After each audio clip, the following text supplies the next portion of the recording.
You cannot even afford a car, so shut your damn mouth, my dad sneered during the Thanksgiving dinner. Right then, the helicopter landed on the lawn. I smiled. My ride is here. My dad froze. Mom fainted. My name is Sydney, and at 32 years old, I never expected my own parents to treat me like a parasite while they were secretly living in a house I owned. Before I continue this story, let me know where you are watching from in the comments below. Hit like and subscribe if you have ever had to stand up to toxic family members who completely underestimated your worth. The crisp November air bit at my face as I stepped out of a basic Uber in front of my family historic brick home in Cascade Heights, Atlanta. This neighborhood was a symbol of generational wealth and pride for Black families in the South. For my parents, Gerald and Brenda, it was their entire identity. I paid the driver, tipped him generously, and grabbed my simple canvas tote bag. I purposely wore a plain beige sweater and dark jeans. I was the founder and chief executive officer of a global financial technology firm, but to my family, I was just poor, little single Sydney who worked a boring desk job and could not afford a luxury vehicle. That was exactly how I wanted it. I preferred peace over performance, but peace was never an option in this house. Before I could even take off my coat in the foyer, my older sister Jasmine marched around the corner. Jasmine was 34 years old and the undeniable golden child of the family. She was dressed in a silk designer jumpsuit that I knew she bought on a high-interest credit card. Without a single word of greeting, she aggressively shoved a thick piece of paper directly into my chest. I caught the paper before it hit the hardwood floor. It was an invoice from an elite catering company in Buckhead. The total printed at the bottom was $5,000. I stared at the paper and then up at her perfectly contoured face. I calmly asked her what this invoice was for. "It is your share of the Thanksgiving dinner," she snapped, crossing her arms defensively. "You did not help cook, you did not help decorate, and you showed up in a humiliating rideshare car where all the neighbors could see you. Preston and I handled the imported French wine and the premium meats. The least you can do is cover the basic catering cost, since you are eating our food today."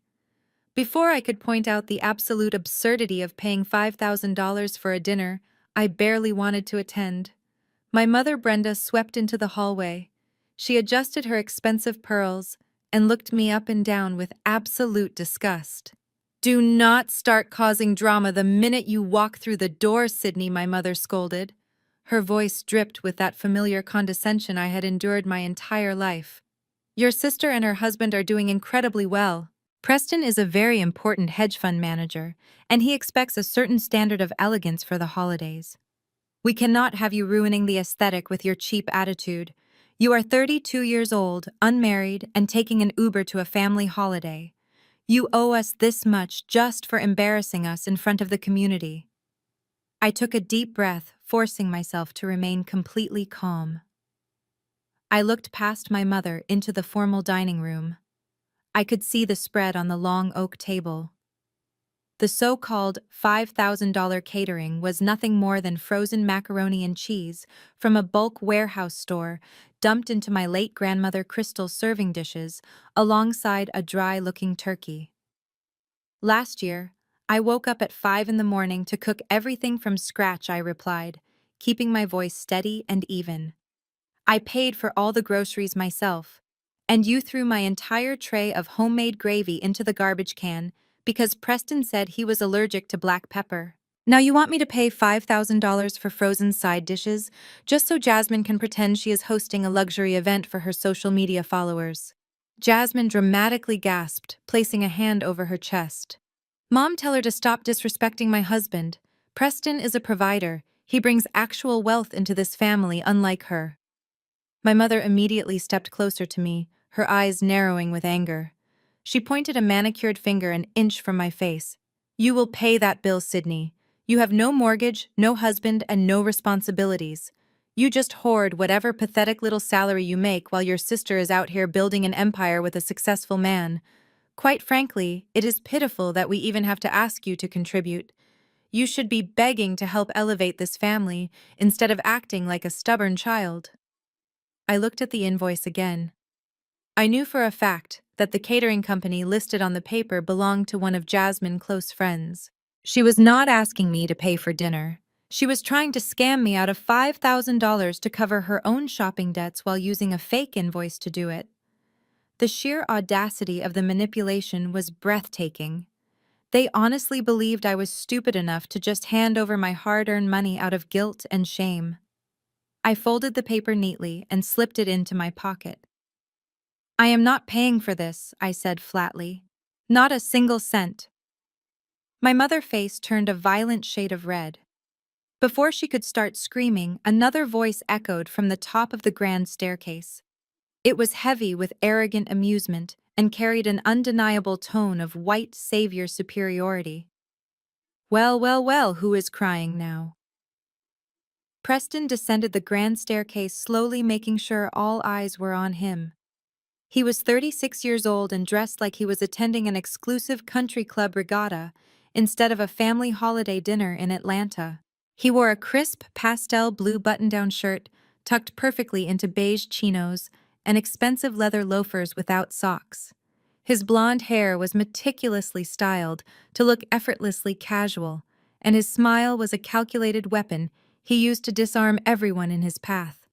The rhythmic tapping of his shoes on the hardwood floor seemed to demand immediate respect from everyone in the room. He walked up behind Jasmine and wrapped his arms around her waist, resting his chin affectionately on her shoulder. He looked at me with a sickening mixture of pity and amusement. "Now, Brenda, there is no need to yell at Sydney," he said smoothly. His voice had that practiced, steady calm of a man who firmly believed he was the smartest and most rational person in any room. "We all know she does not have the kind of disposable income we do. It is not her fault she chose a dead-end career path while Jasmine chose to build an empire. We should be patient with her." My mother immediately softened her rigid posture the moment Preston spoke. The anger vanished from her face, replaced by sheer adoration. She practically beamed at him, adjusting her pearls again. "You are just too generous, Preston," she cooed. "You always try to see the best in her, even when she is being completely unreasonable and ruining our Thanksgiving with her bitter attitude. I just do not understand why she cannot be more like you two." Preston chuckled a deep, patronizing sound and released Jasmine. He reached into the inner breast pocket of his tailored blazer and pulled out a sleek, dark leather checkbook. He clicked a heavy gold fountain pen and leaned over the marble kitchen island. He made a grand theatrical show of writing out the check. The scratch of the metal pen nib against the thick paper was loud in the sudden silence of the room. He tore the check from the book with a sharp, deliberate rip and slid it across the cool marble directly toward me. "There you go," he said, flashing his perfectly white teeth. $5,000 made out directly to Jasmine Catering Contact. Consider your debt completely paid, Sydney. I do not want any bad blood on a holiday. Family is too important to fight over a few pennies." I looked at the check sitting on the counter. A few pennies, he called it. To the average working person, $5,000 was 2 months of rent or a lifeline in an emergency. To Preston, it was merely a prop for his massive ego.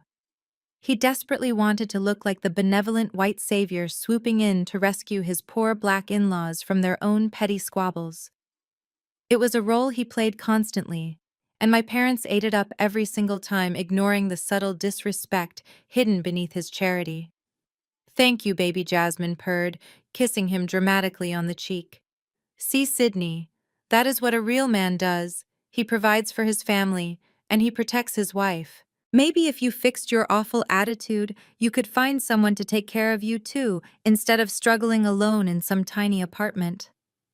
I left the check untouched on the cold marble island. I kept my hands relaxed at my sides. "I do not have a debt to cover, Preston," I said, my voice completely level and devoid of emotion. "I did not order that food. But if you want to throw away your money on frozen macaroni and cheese, that is your choice, not mine." Preston's smile tightened for a fraction of a second before returning in full force. He leaned casually against the counter, crossing his ankles. "Let us not be proud, Sydney," he said patronizingly.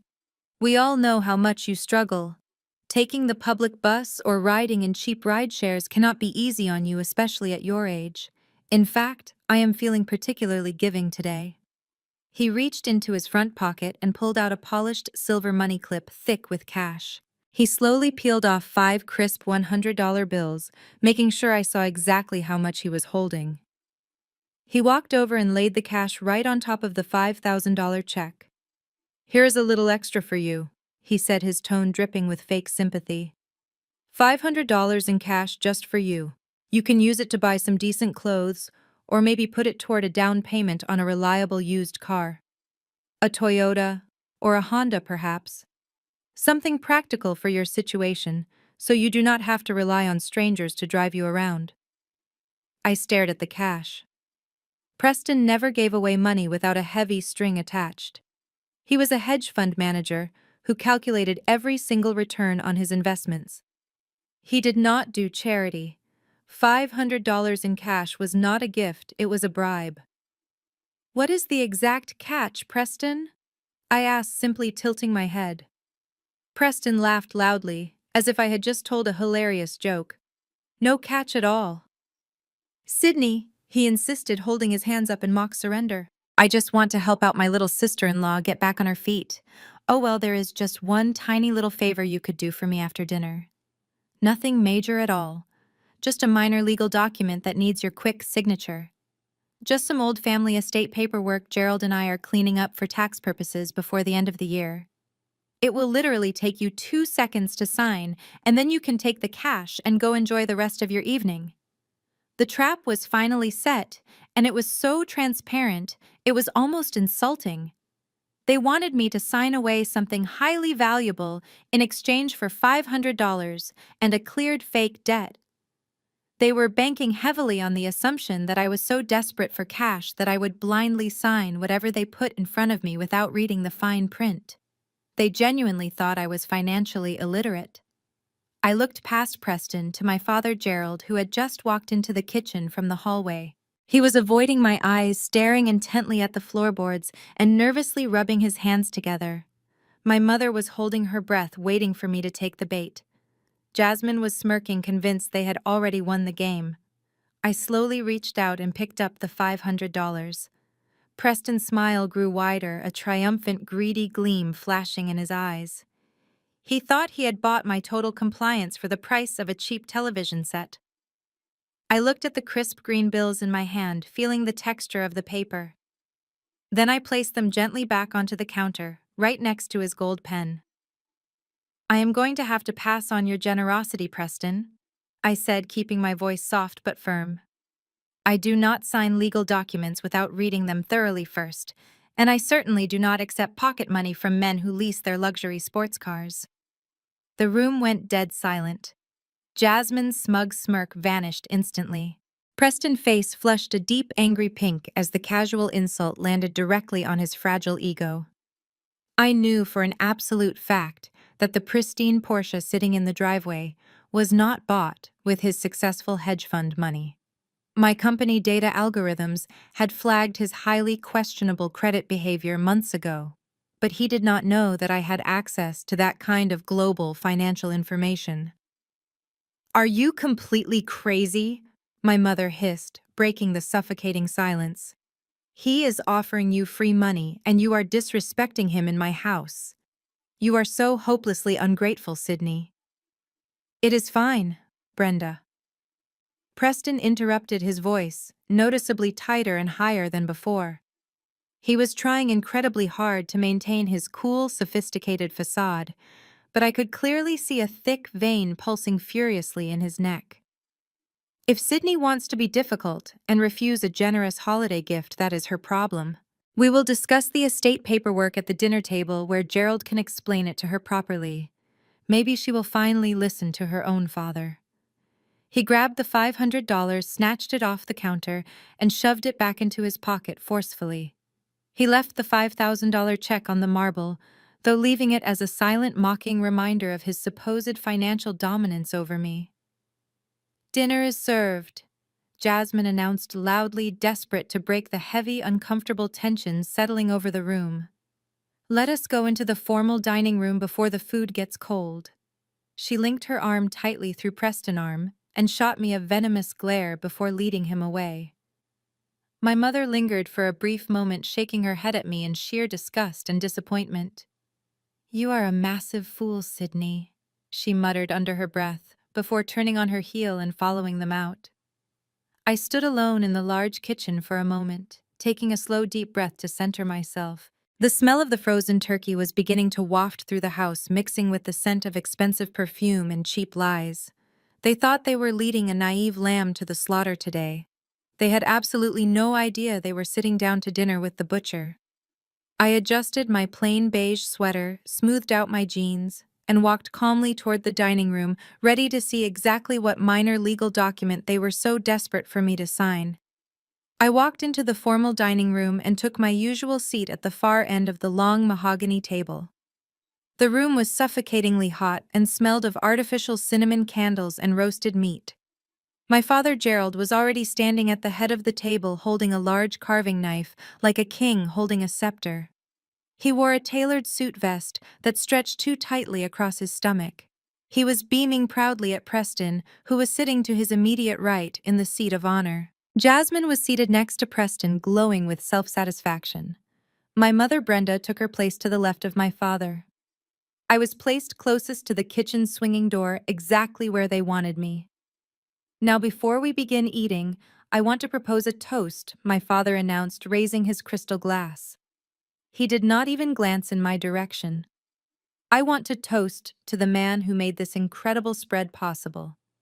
Preston, my boy, you have truly brought a new level of class and sophistication to this family. When I think about where we started and where we are now with you guiding our financial future, I am just overwhelmed with gratitude. You are a true visionary." Preston chuckled softly and swirled the red wine in his glass. He tipped his head modestly. "It is my absolute pleasure, Gerald," he said smoothly. "I always say that rising tides lift all boats. When I succeed, my family succeeds. That is just how I operate." My father nodded vigorously, his eyes shining with pure admiration. "Exactly right," he agreed. "We are incredibly blessed to have a brilliant mind like yours at the table.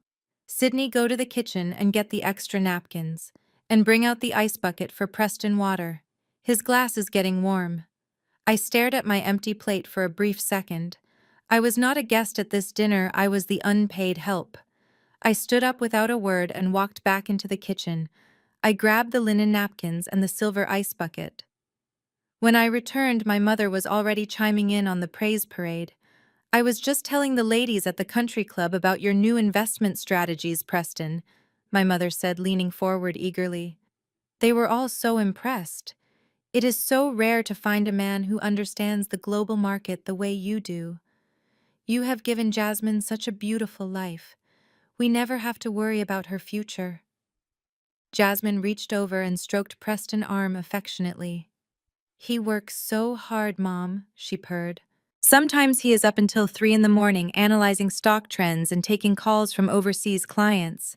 It takes a massive amount of intellect to manage millions of dollars for high net worth individuals. Not everyone can handle that kind of high-stakes pressure." She shot a pointed look down the table directly at me. "Some people cannot even manage a basic savings account, let alone a global portfolio." I set the ice bucket down next to Preston and placed the napkins on the table. I took my seat in silence. The irony of their conversation was physically painful. They were worshipping a man whose hedge fund was currently bleeding money out of every pore. My company's stealth tracking systems had already flagged his firm for massive liquidity issues and severe client withdrawals. He was not staying up until 3 in the morning analyzing brilliant stock trends. He was staying up in a cold sweat, trying to figure out how to cover the massive holes in his fraudulent accounting. But here at the dinner table, he was the reigning king of finance. Preston took a slow bite of the dry turkey and chewed thoughtfully. "You know," Gerald Preston began, wiping his mouth with a linen napkin, "the market is shifting very rapidly right now. There are some unprecedented opportunities opening up in the venture capital sector. Huge returns for those who have the liquid assets ready to deploy immediately. We are talking about tripling initial investments in less than a year." My father stopped carving the meat and leaned in, hanging on to every single word. Is that right? He asked, his voice breathless with greed. Tripling the investment. That sounds incredible, Preston. It is incredible, Preston confirmed, leaning back in his chair and steepling his fingers together. But it requires aggressive action. The big players are moving fast and consolidating wealth. I have been putting together a private venture capital fund specifically designed to capture these high-yield tech startups. I already have several major institutional investors begging to get in on the ground floor, but I have been holding off on finalizing the paperwork. Why is that, Preston? My mother asked, her eyes wide with curiosity. Preston sighed heavily, looking around the table with a perfectly practiced expression of familial devotion. Because I want to keep the wealth inside the family, he said softly. I want to give you and Gerald the opportunity to be the primary equity holders in this new venture. I want to build a legacy that will take this family from merely comfortable to undeniably wealthy. But we have to move quickly. The window is closing. My father's face lit up like he had just been handed a winning lottery ticket. He set the carving knife down, completely forgetting about the food. That is the most generous thing I have ever heard, Preston, he said, his voice trembling with emotion. We are absolutely in. Whatever you need from us, you just say the word. We trust your financial genius completely. Jasmine smiled smugly, picking up her wine glass. We knew you would see the vision, Dad, she said. Preston has been working so hard to make sure this family never has to struggle again. We just need to pool our resources together today to secure the initial capital. It is a foolproof plan. Preston reached down beside his chair and lifted a sleek leather briefcase onto his lap. The metallic click of the latch's opening cut through the heavy silence in the dining room. He reached inside and pulled out a thick manila folder.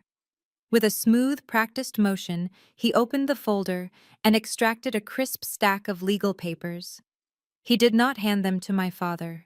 Instead, he slid them directly down the length of the long mahogany table.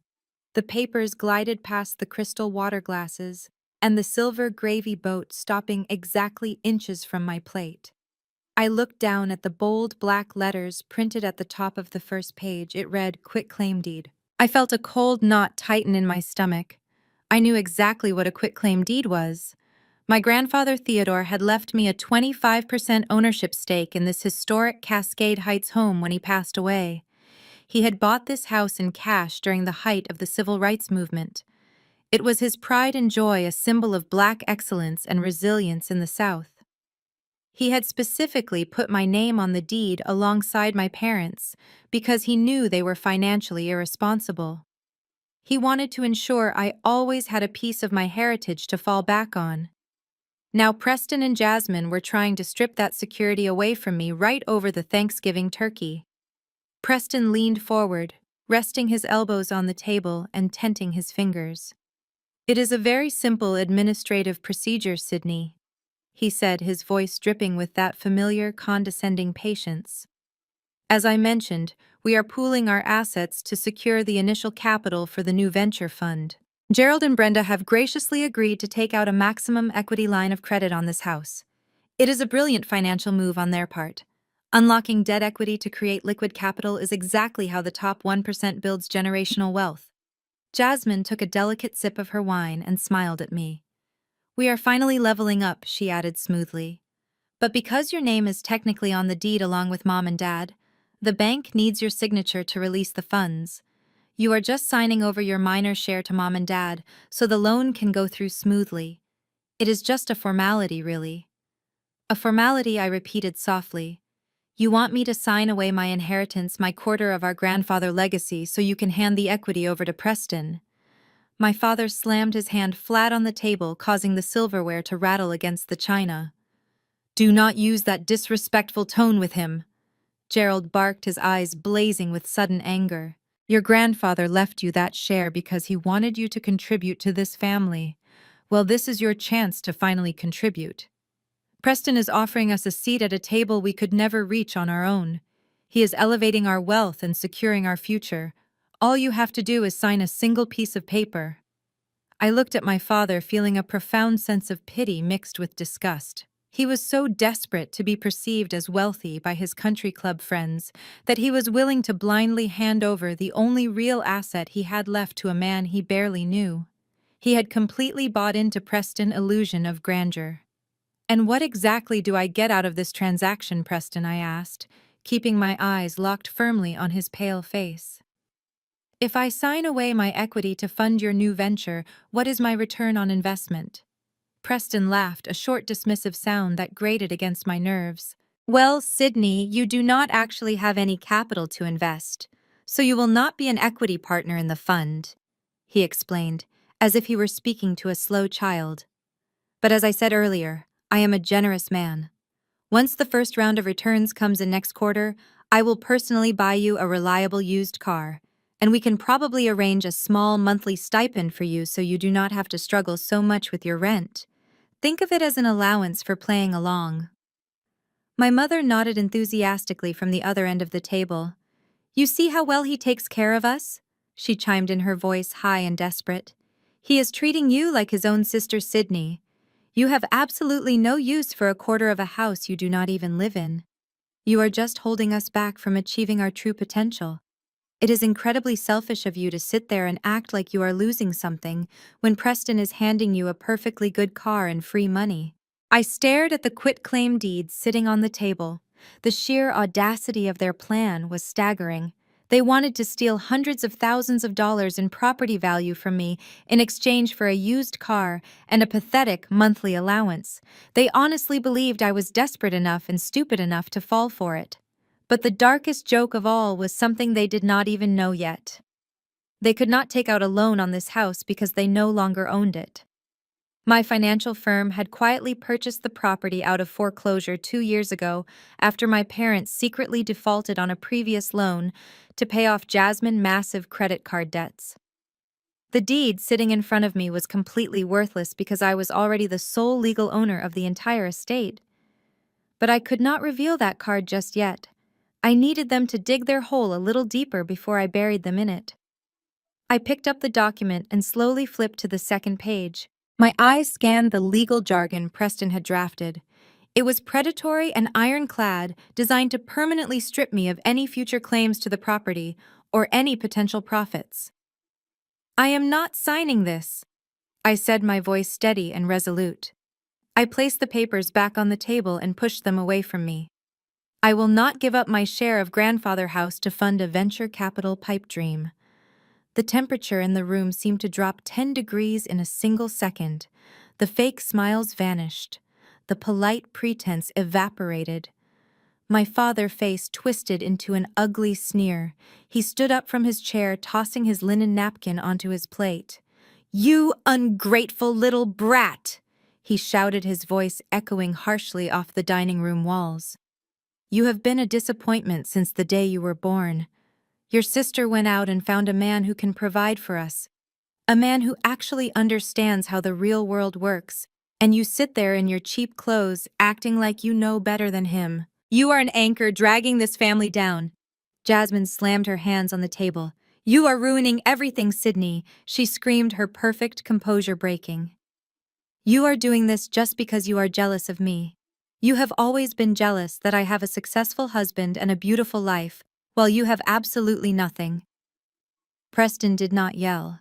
Instead, his face turned a dangerous shade of red, and he leaned heavily on the table, glaring at me with pure, unmasked hatred.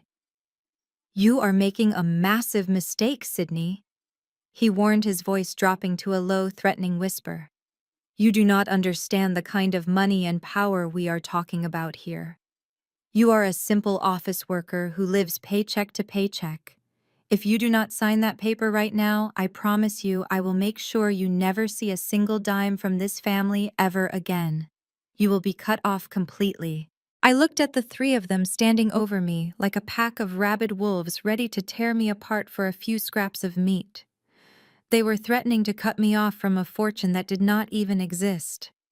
I reached for my water glass, took a slow, measured sip, and set it back down on the table. I looked directly into my father's eyes and let the heavy silence stretch until it became unbearable. "I am not signing it." I said, my voice breaking the heavy silence in the room. I will not put my name on that quitclaim deed, and I will not give up my legal rights to this house so Preston can gamble with our grandfather legacy. My father slammed both of his hands onto the mahogany table. His face was contorted with a kind of rage I had only ever seen him direct at me. You have always been a small-minded girl, he spat, his words dripping with pure venom. You work a meaningless little desk job pushing papers for people who are actually making a difference in the world. You have absolutely no concept of what it takes to build an empire. Grandfather Theodore left you that share of the house because he thought you would grow up to be somebody. But look at you, Sydney. You are 32 years old and you have nothing to show for it. You are actively choosing to hold this family back from true generational wealth just because you are too stubborn and too ignorant to understand high-level finance. My mother stood up, clutching her napkin to her chest as if she were in physical pain. It is a sin, Sydney, she wailed, her voice trembling with theatrical grief. The good book says to honor your father and your mother, but you do nothing but disrespect us. We gave you a roof over your head and fed you and clothed you, and this is how you repay us. By being a selfish little parasite. You sit there drinking my water and eating the food Preston paid for while you actively try to destroy your sister's future. God is watching you right now, Sydney, and he sees the wickedness in your heart. You are a bitter, jealous woman who wants to drag us all down into the mud with you. Jasmine crossed her arms and glared at me, her eyes wide with fake disbelief. I literally cannot believe you are doing this on Thanksgiving of all days, she said, shaking her head. We invite you into our beautiful home, and we try to include you in a massive financial opportunity, and you just throw it back in our faces. You are so toxic, Sydney. This is exactly why you do not have a husband, and why nobody wants to be around you. You just drain the life out of everyone. I sat perfectly still, letting their words wash over me like dirty water. Years ago, this kind of coordinated emotional attack would have crushed me. I would have cried and apologized and signed whatever they wanted just to make the yelling stop. I would have sacrificed my own security to buy a few fleeting moments of their conditional love. But today, their insults felt completely hollow. I looked at my father wearing a suit he could barely afford to impress a son-in-law, who secretly despised him. I looked at my mother weaponizing her religion to justify stealing her own daughter's inheritance. They were not powerful figures of authority. They were just desperate people drowning in their own financial incompetence and trying to pull me under with them. Listen to me very carefully, Sydney, my father said, leaning so far across the table that his tie dipped into the gravy boat. You are going to pick up that pen and you are going to sign that paper right now. If you refuse, you can get up and walk right out of that front door and never come back. You will be dead to this family. I will completely disown you. You will not get a single dime when your mother and I pass away, and you will spend the rest of your miserable life entirely alone. He thought the threat of disownment would terrify me. He thought the idea of being cut off from their toxic dynamic was a punishment. I slowly leaned back in my wooden dining chair and rested my hands in my lap. You cannot disown me from a fortune that does not exist, Dad, I said calmly. And you cannot use the word legacy to cover up the fact that you are begging me to bail you out of your own bad choices. How dare you speak to your father that way? My mother shrieked, stepping toward me as if she wanted to physically strike me. We have sacrificed everything for you. Everything. And you refuse to make one tiny sacrifice to help your family secure its future. You are dead weight, Sydney. You always have been. Preston held up a hand, signaling for my parents to stop yelling. He wanted to play the rational mediator again. Let us not get overly emotional, Gerald, he said, keeping his eyes locked on me. Sydney is just confused. She does not understand how venture capital works. She thinks we are trying to take something from her when we are actually trying to give her a piece of a massive pie. Right, Sydney. You are just afraid because you do not understand the math. I am not confused. Preston, I replied, my voice completely flat. I understand exactly what is happening here. You need liquid capital to patch up the bleeding in your hedge fund, and you convinced my parents to hand over the only tangible asset they have left. You are using terms like equity and venture capital to make it sound sophisticated, but at the end of the day, it is just a cheap cash grab. And you, Dad? I shifted my gaze back to my father. You are so obsessed with looking wealthy that you are willing to risk the roof over your head. Grandfather Theodore worked with his hands for 40 years to buy this house. He did not buy it so you could leverage it to fund a rich white man failing business. My father's face turned a dangerous purple. He grabbed the heavy silver serving spoon and threw it furiously across the room. It smashed against the vintage floral wallpaper, leaving a deep dent before clattering to the hardwood floor. "Do not you ever disrespect Preston in this house," he roared, spit flying from his lips. "He is twice the man you will ever be. He is saving this family. You are nothing but a pathetic, ungrateful failure. If you do not sign that document, I will personally call the police and have you escorted off my property for trespassing." I looked at the three of them, trembling with rage and entitlement. They had played all their cards. They had used guilt, shame, religious manipulation, and outright threats. They had pushed the emotional abuse to the absolute boiling point, expecting me to finally break. But the heat did not break me. It only forged my resolve into something harder and sharper. I was done being the silent victim in their grand delusional play.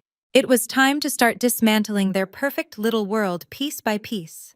I turned my attention away from my father and focused entirely on my sister. Jasmine was sitting there with her arms crossed, looking incredibly pleased with herself. She thought she had won. Sitting on the empty dining chair right next to her was her prized possession. It was a bright orange leather handbag that she had been showing off since the moment I walked through the front door. She claimed it was an authentic Hermes Birkin bag that Preston had bought her as an early anniversary gift. She had spent the first 20 minutes of my arrival making sure I knew it cost more than my entire annual rent. I reached out and poured myself another glass of water. My hand was completely steady. I took a sip and set the glass down against the linen tablecloth. "That is a very interesting bag, Jasmine," I said, keeping my voice conversational and light. "You said Preston bought it for you from the boutique in Buckhead, right?" Jasmine immediately puffed up her chest and patted the orange leather affectionately. "Yes, he did," she said, her voice dripping with pure arrogance. "It is a Birkin 35 in Clements leather.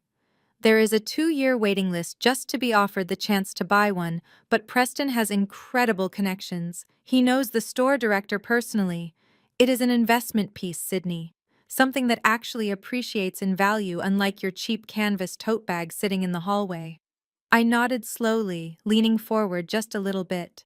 "It is funny you mention investments," I said, resting my forearms on the table, because anyone who knows anything about high-end luxury investments would immediately recognize that the bag sitting next to you is a terrible counterfeit. The smug smile dropped off Jasmine's face instantly. She pulled the bag closer to her body, as if I had just threatened to steal it. "You are so violently jealous," she spat, her eyes narrowing. "You have absolutely no idea what you are talking about. You could never afford to even walk into a luxury boutique, let alone recognize a real designer piece. You are just making things up to deflect from the fact that Dad just put you in your place." I did not raise my voice. I simply pointed at the bag. "Real Hermes bags are entirely hand-stitched, using a specific technique called saddle stitching," I explained methodically. "Every single stitch is slightly angled. But if you look at the white thread on your handles, the stitching is perfectly straight, indicating it was done by a machine in a cheap factory. Furthermore, the hardware on a real Birkin is either palladium or gold-plated, and it has a significant weight to it.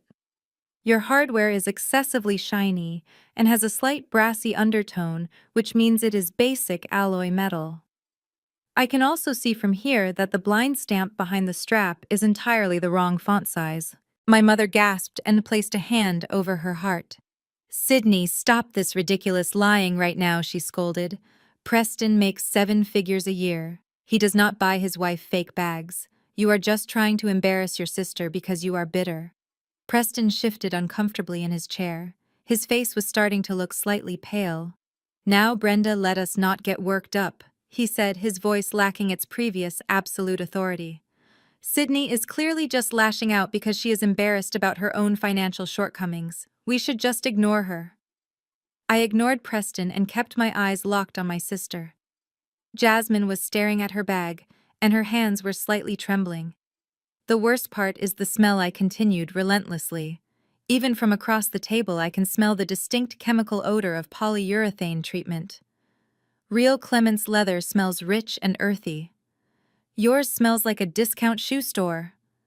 Shut up, Jasmine screamed, her voice cracking with sudden panic. She grabbed the bag and shoved it onto her lap, hiding it under the table.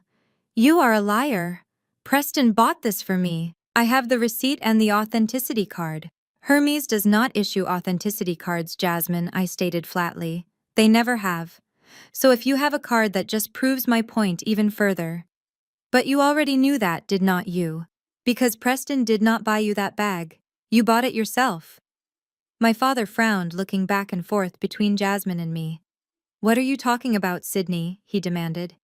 Of course Preston bought it for her. He is her provider. I tilted my head and smiled a cold, hollow smile. She bought it herself, Dad, I repeated.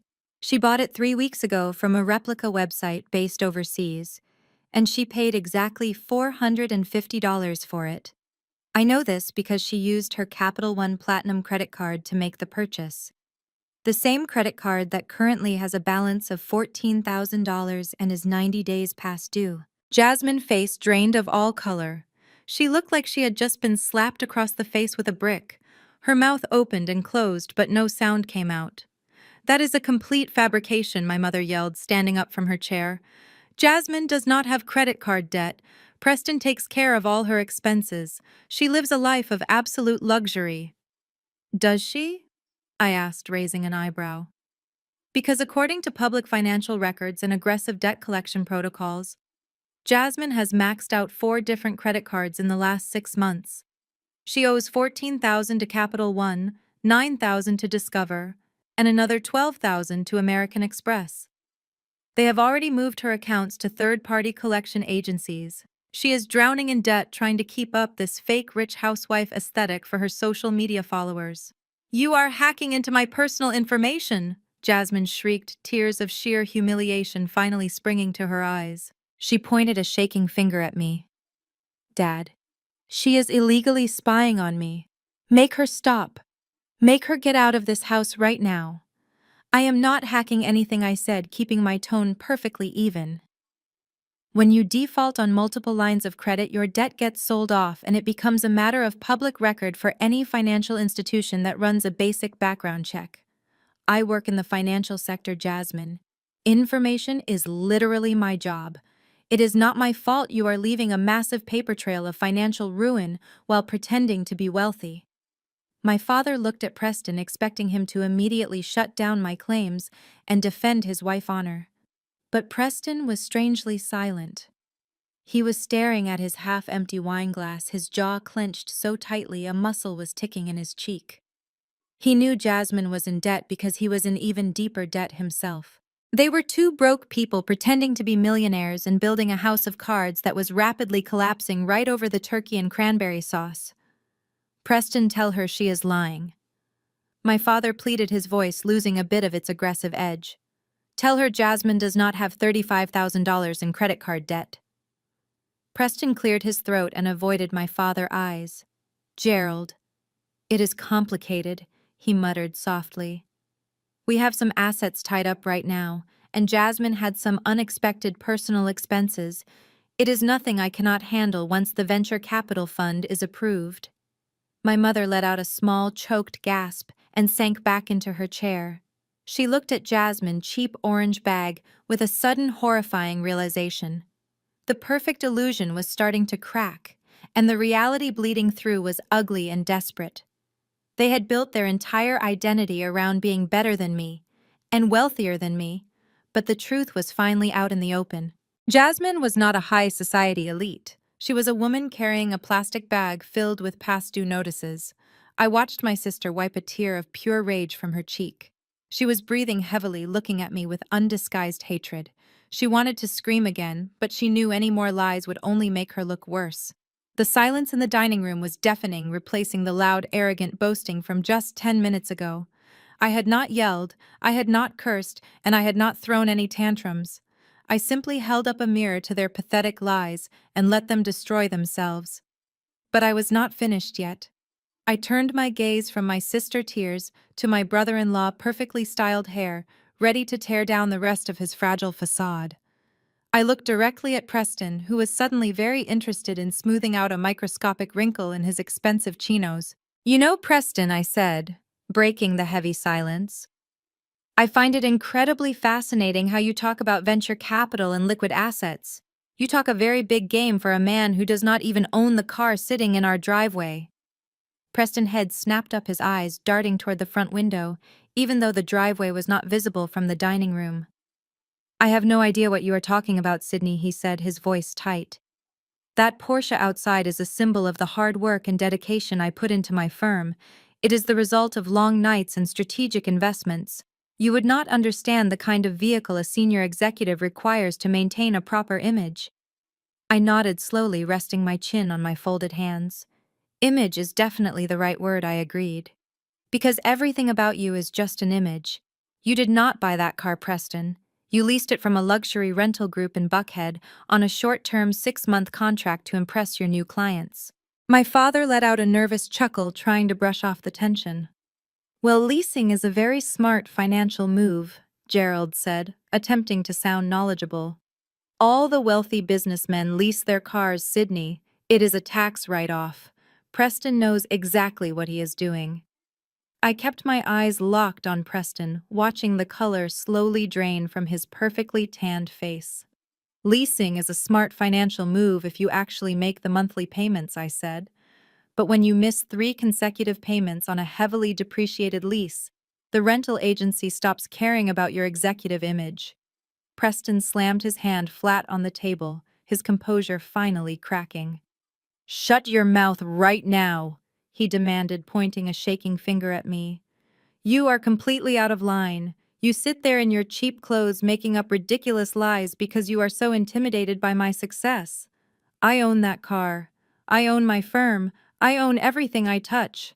If you own it, then why has Apex Luxury Auto Group been sending repossession notices to your office for the last week?" I asked, my voice perfectly calm and steady. "And why did they tag your license plate for immediate towing yesterday afternoon? In fact, the only reason that car is currently sitting in my father's driveway instead of your own is because you are actively hiding it from the repo man. You did not drive here to show off Preston. You drove here to stash a stolen rental vehicle in a quiet residential neighborhood where you thought they would not find it." Jasmine let out a sharp gasp, her tear-stained face turning toward her husband in shock. "Preston, what is she talking about?" Jasmine asked, her voice trembling. "You told me you bought that car in cash after your big merger last quarter. You promised me we were financially secure." Preston swallowed hard, his Adam apple bobbing visibly in his throat. He refused to look at his wife. He just kept glaring at me, his blue eyes wide with a mixture of pure panic and intense hatred. "She is lying, Jasmine," he stammered, a thick layer of sweat suddenly appearing on his forehead. "She is just an angry, bitter woman trying to ruin our Thanksgiving. It is just an administrative error with the billing department. I will have my assistant clear it up on Monday morning." "An administrative error," I repeated, letting the words hang in the air. "That is a very polite way to say you are completely broke." "I work in the financial technology industry, Preston. I know exactly how corporate credit structures work. When a hedge fund manager defaults on a basic car lease, it means his personal credit is completely tapped out. It means his business accounts are frozen. It means he does not have a single dollar of liquid capital left to his name." My mother, Brenda, stood up, gripping the edge of the table so hard her knuckles turned white. "Preston, tell me right now that she is lying," my mother pleaded, her voice cracking with desperation. "Tell me you did not bring a repossessed car to my home. The neighbors will see. The entire community will think we are criminals. We cannot have a tow truck pull up to this house on Thanksgiving Day." Preston opened his mouth to speak, but no words came out. His arrogant white savior persona was rapidly melting away, leaving behind nothing but a terrified, desperate con artist who had finally been backed into a corner. He looked at my father, hoping for a lifeline, but Gerald was staring at him with a look of dawning horror. Preston tried to adjust his tie, his fingers trembling uncontrollably. "Gerald, you have to listen to me," he pleaded, his tone losing all of its previous authority. "It is just a temporary liquidity issue. The market has been incredibly volatile, and I had to perform a strategic reallocation of my personal assets to protect the primary fund." I smiled a cold, hollow smile. A strategic reallocation of personal assets does not involve hiding a vehicle behind a row of privacy hedges, I pointed out. "You are out of money, Preston. You are drowning, and you came here today looking for a life raft. You want me to sign over a 25% equity stake in a historic home to fund a man who cannot even afford a monthly car payment?" I asked, addressing my father directly. "You called him a financial genius, Dad. You said he was elevating this family. But the reality is that he is bleeding dry, and he came here today to bleed us dry too. He wants to drain the equity from this house to pay off his mounting debts before the authorities catch up with him." "That is enough," Preston yelled, his voice cracking horribly. He stood up, kicking his chair back so violently it crashed to the floor. "You do not know anything about my business. You are a nobody. You are a pathetic little girl who sits in a cubicle all day. I manage millions. I have institutional investors. I am the only reason this family has any standing left in this city. You should be down on your knees thanking me for even looking at your sister." "If you manage millions, then pay the catering bill," I said softly, gesturing toward the hallway where he had left the fake $5,000 check. "Call the restaurant right now and authorize them to cash that check. Let us see if it clears the bank or if it bounces just like your car payments." Preston stared at the hallway doorway in the distance. He did not move. He did not pick up his phone. He just stood there breathing heavily, his chest heaving under his expensive pastel shirt. The silence in the room was absolute, confirming everything I had just said. He was a complete fraud, and they all finally knew it. I leaned back in my chair, feeling a cold surge of satisfaction wash over me. The surgical precision of the truth was a beautiful thing. They had spent my entire life making me feel small and insignificant. But right now, I was the only person in the room who had any real power. I watched my family stare at the man they had worshipped as a savior, realizing he was nothing more than an anchor tied to their feet, ready to drag them all down into the abyss. The silence stretched tight across the dining room until it finally snapped. Preston could not maintain the sophisticated gentleman routine for another second. The polished veneer of the wealthy hedge fund manager cracked completely wide open, revealing the ugly, arrogant core hiding underneath. He gripped the edge of the mahogany table so hard his knuckles turned stark white. "You think you are so smart, Sydney?" He hissed, his voice trembling with a dark, venomous rage that made the hair on my arms stand up. "You sit there in your cheap little outfit pretending to understand how the real world operates. You are nothing. You are a low-level data pusher who takes the public bus to work.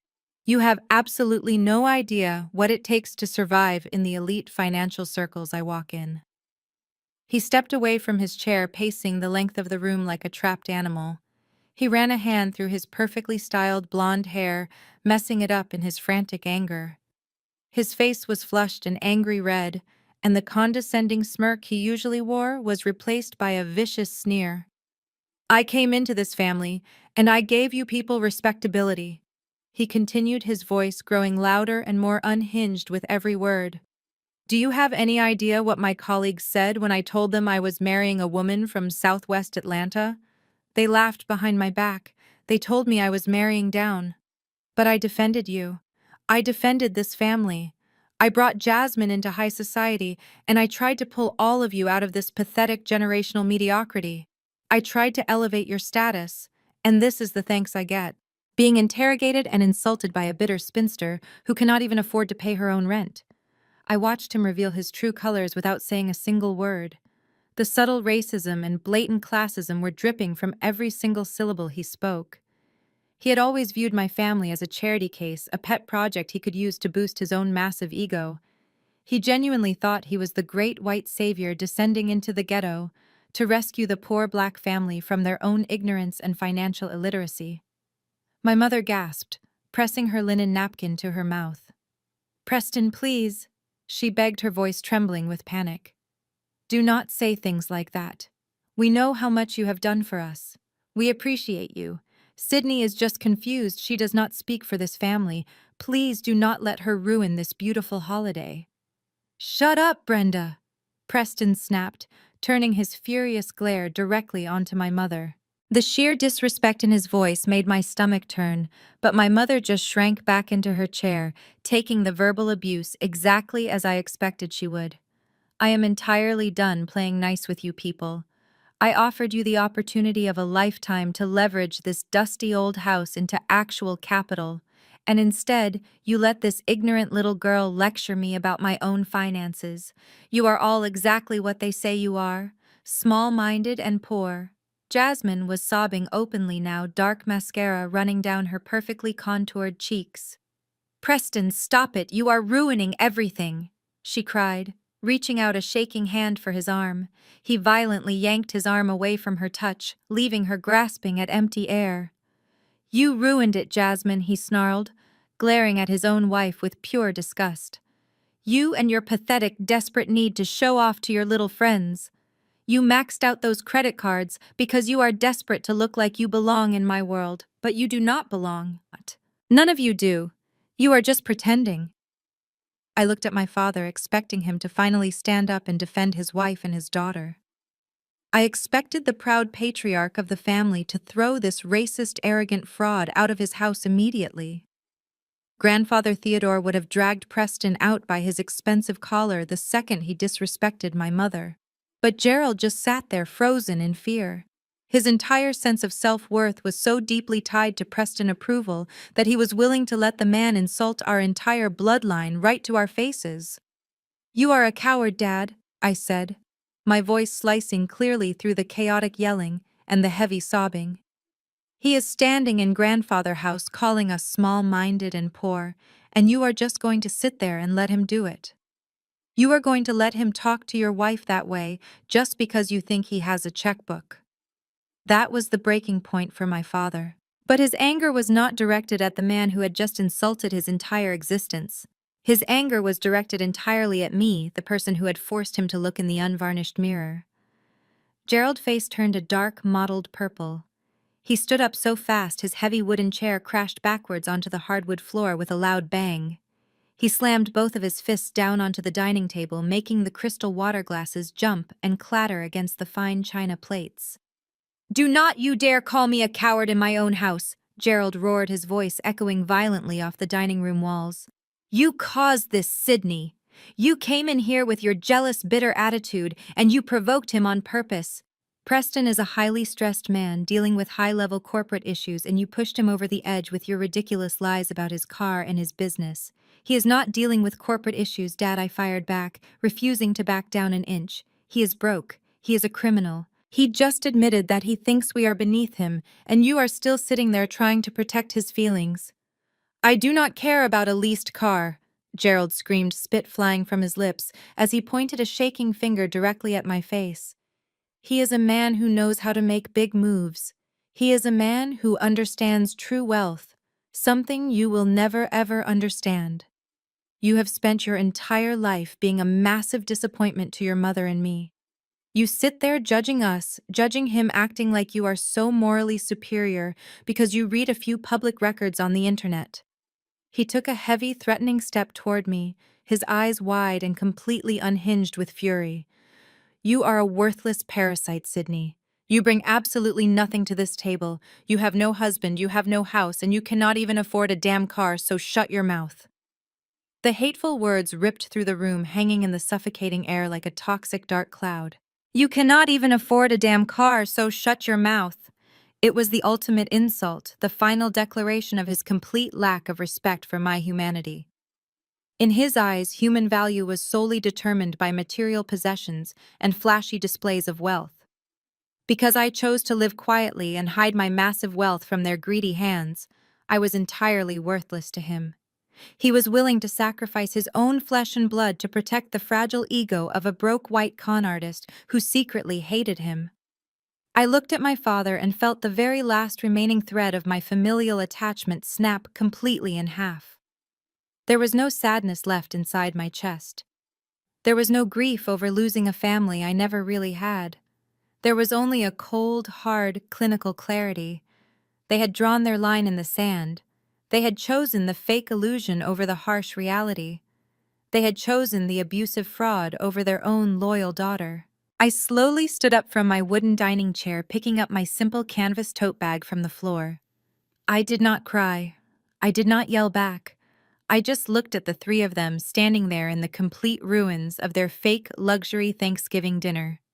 Jasmine weeping over her fake designer handbag, Brenda shaking in absolute fear of losing her fake country club status, Gerald panting heavily after his violent outburst, and Preston glaring at me with murderous intent.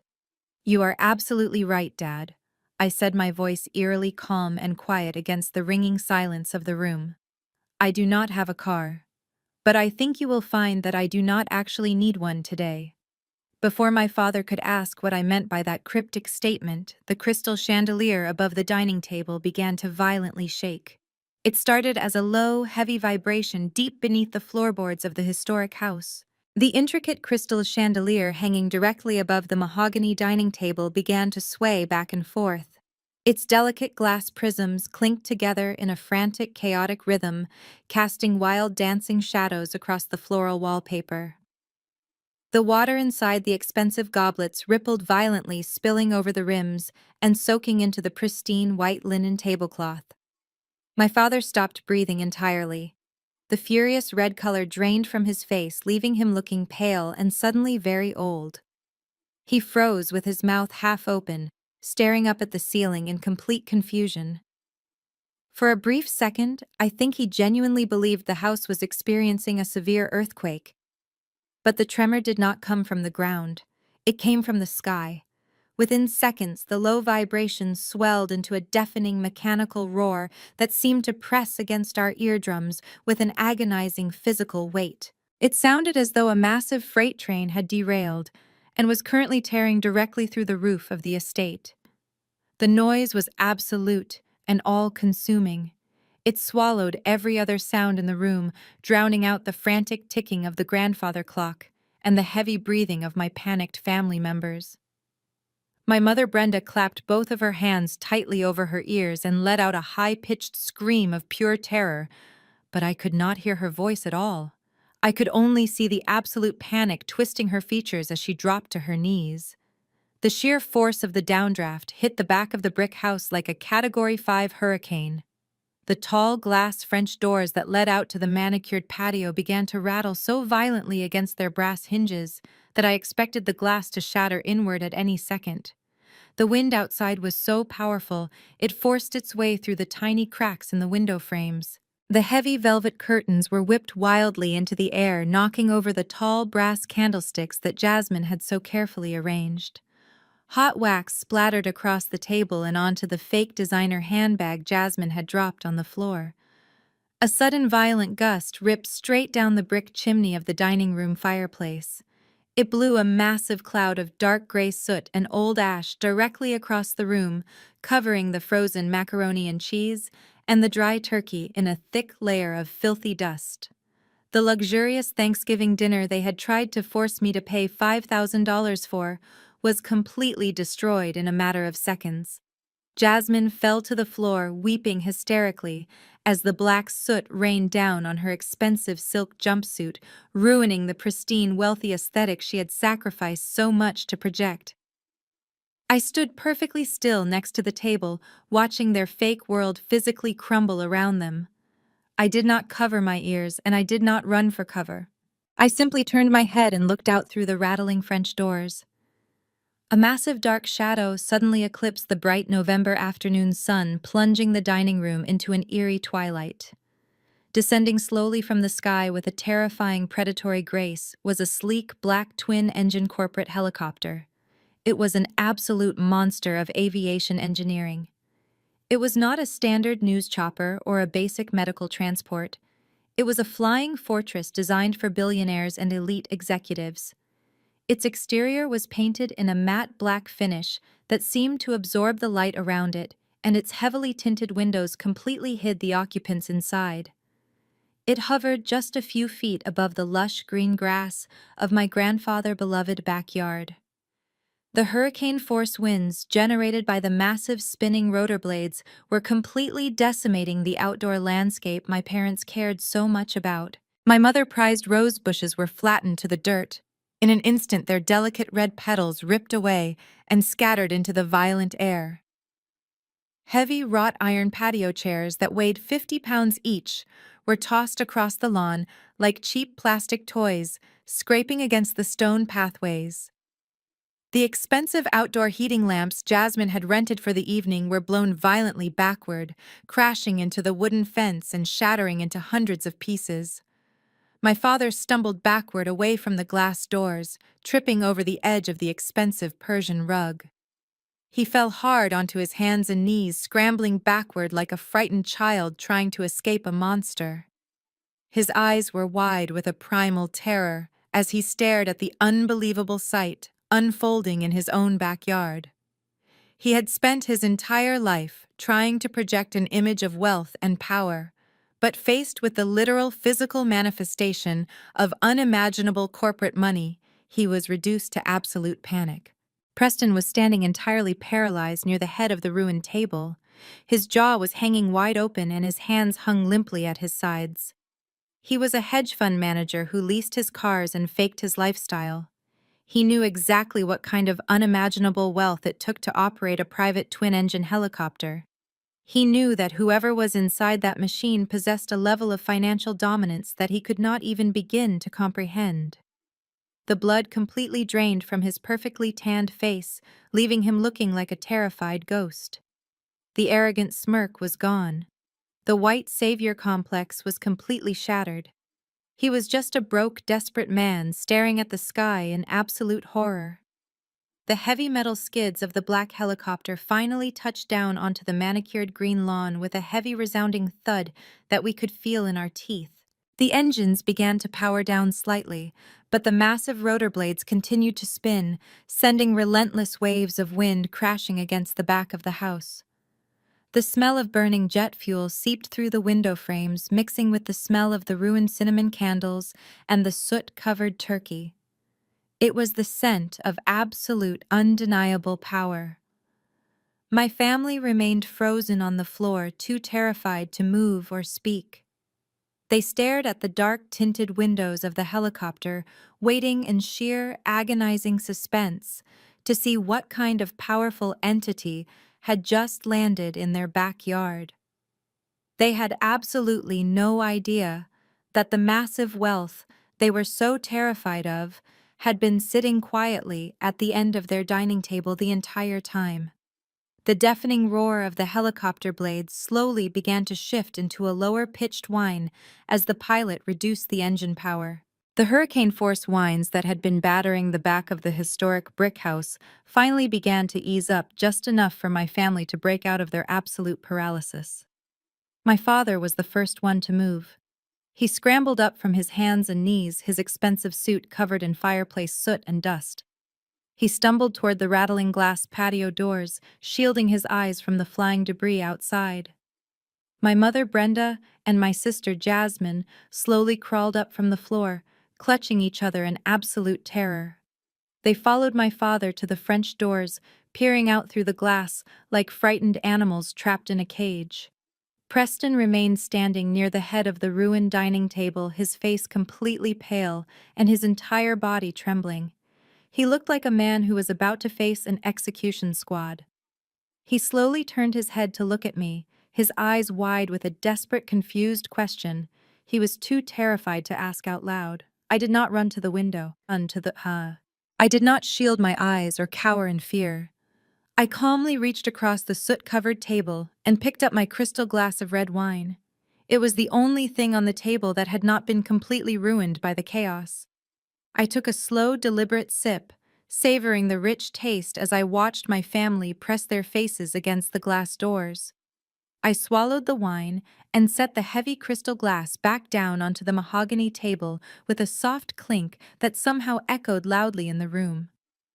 I looked directly at my frozen father, who was staring out at the massive black machine on his lawn. "My ride is here," I said, my voice perfectly clear and steady. My father snapped his head around to look at me, his jaw dropping completely open. "What are you talking about, Sydney?" he stammered, his voice barely audible over the sound of the helicopter engines. "You do not know who is in that helicopter. You are just a data pusher. Get away from the window before they see us." He genuinely thought some dangerous cartel or government agency had just raided his property. He still could not fathom the idea that his daughter, the one he had just called a worthless parasite, commanded this kind of unimaginable power. Out on the lawn, the heavy side doors of the matte black helicopter smoothly slid open. The dark-tinted glass retracted, revealing the sleek, luxurious interior of the cabin. A man stepped out onto the crushed grass. He was tall and broad-shouldered, wearing a perfectly tailored charcoal gray suit and a discreet earpiece. He had the unmistakable rigid posture of high-level private security. He stepped to the side and stood at strict attention, scanning the perimeter of the backyard with cold, calculating eyes. Seconds later, two more men emerged from the cabin. They were not security. They were corporate sharks.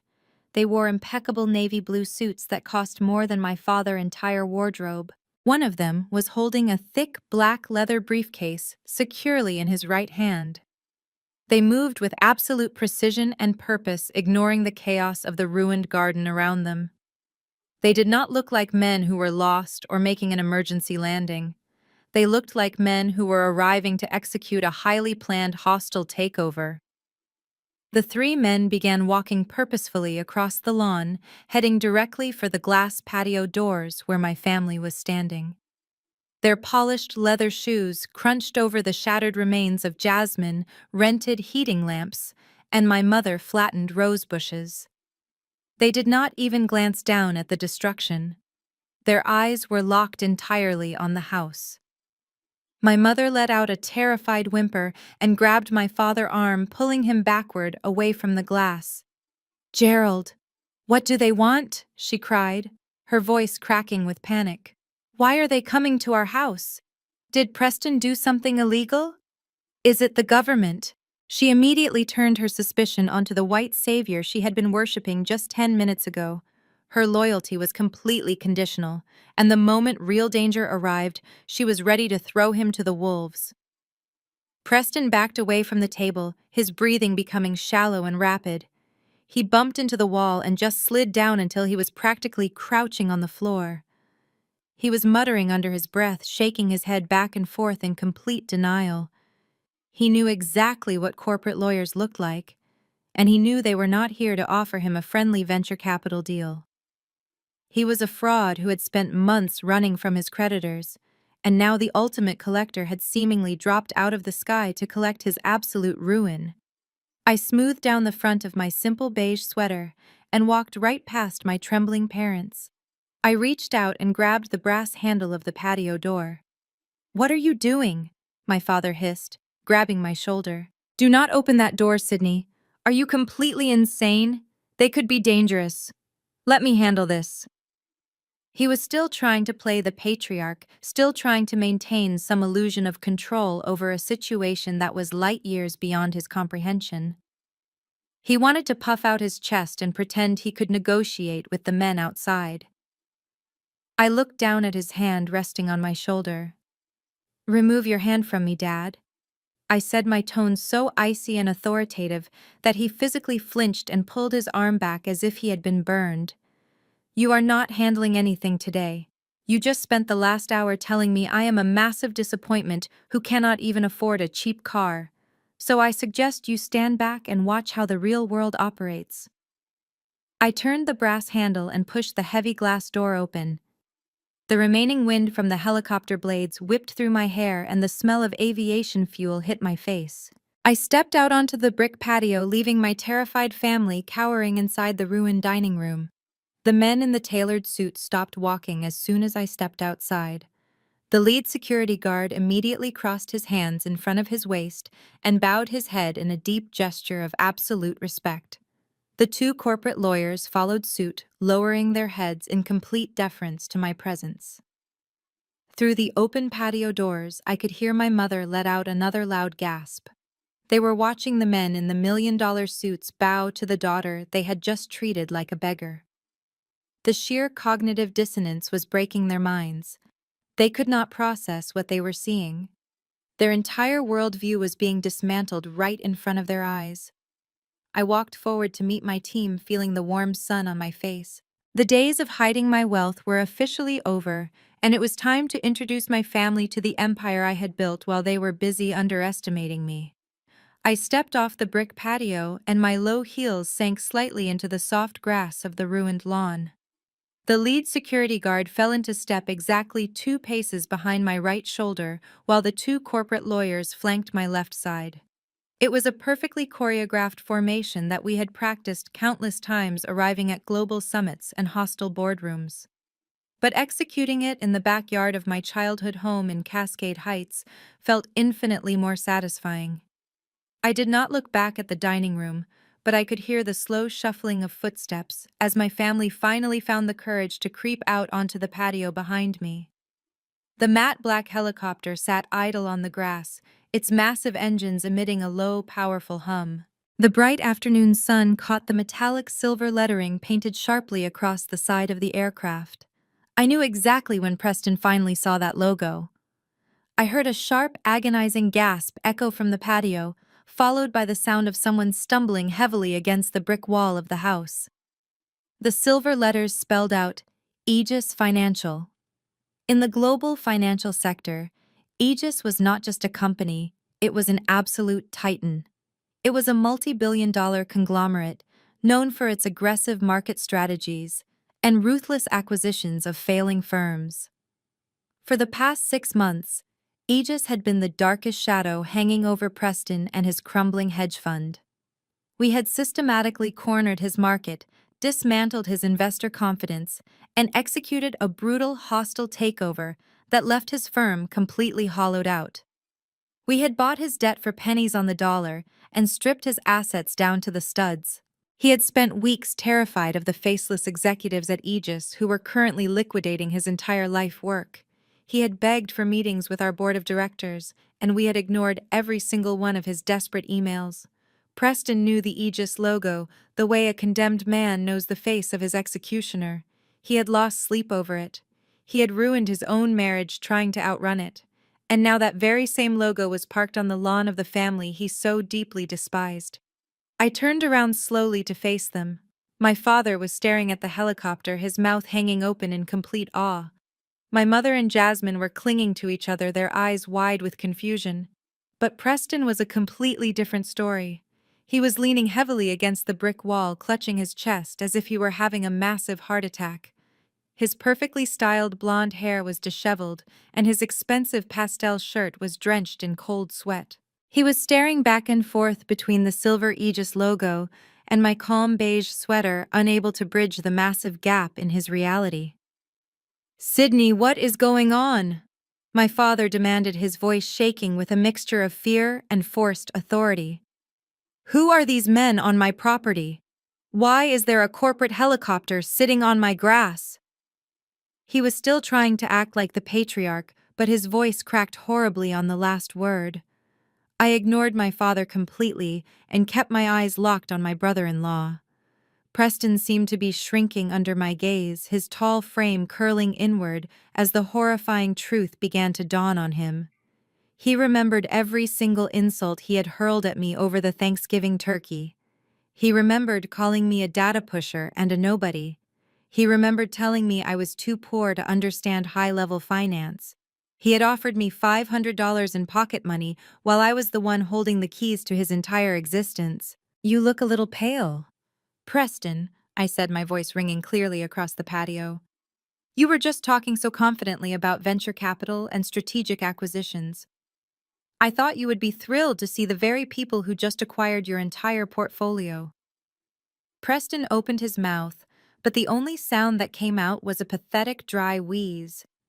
His knees buckled slightly, and he had to slide his hands down the brick wall just to keep himself standing upright. Jasmine looked at her husband, and then at me, her face twisting with fresh panic. "Preston, what is she talking about?" Jasmine cried, shaking his arm. "Who are these people, Sydney? Why are they acting like they work for you?" She looked at the expensive suits of my legal team and the sheer power radiating from the security detail, and her brain simply could not process the hierarchy. I gestured to the senior lawyer standing to my left. His name was Marcus, and he charged $2,000 an hour to dismantle arrogant men just like Preston. Marcus opened his thick black leather briefcase and pulled out a pristine stack of legal documents. He did not hand them to Preston. He simply held them at his side, waiting for my direct command. "Allow me to formally introduce myself to the family," I said, folding my hands neatly in front of me. "You have spent the last 32 years treating me like a pathetic burden because I refused to play your shallow games of fake luxury. You worshipped Preston because he leased a Porsche and wore expensive suits. You allowed him to disrespect our bloodline and insult our heritage because you thought his whiteness and his fake hedge fund made him a savior. But while you were busy maximizing your credit cards to look rich, I was busy building an actual empire in absolute silence." I took a step closer to the patio, my eyes boring directly into Preston's terrified blue eyes. "I am the founder and chief executive officer of Aegis Financial." I stated the words, landing like heavy stones in the quiet afternoon air. "I own the conglomerate that just hostile took over your failing hedge fund, Preston.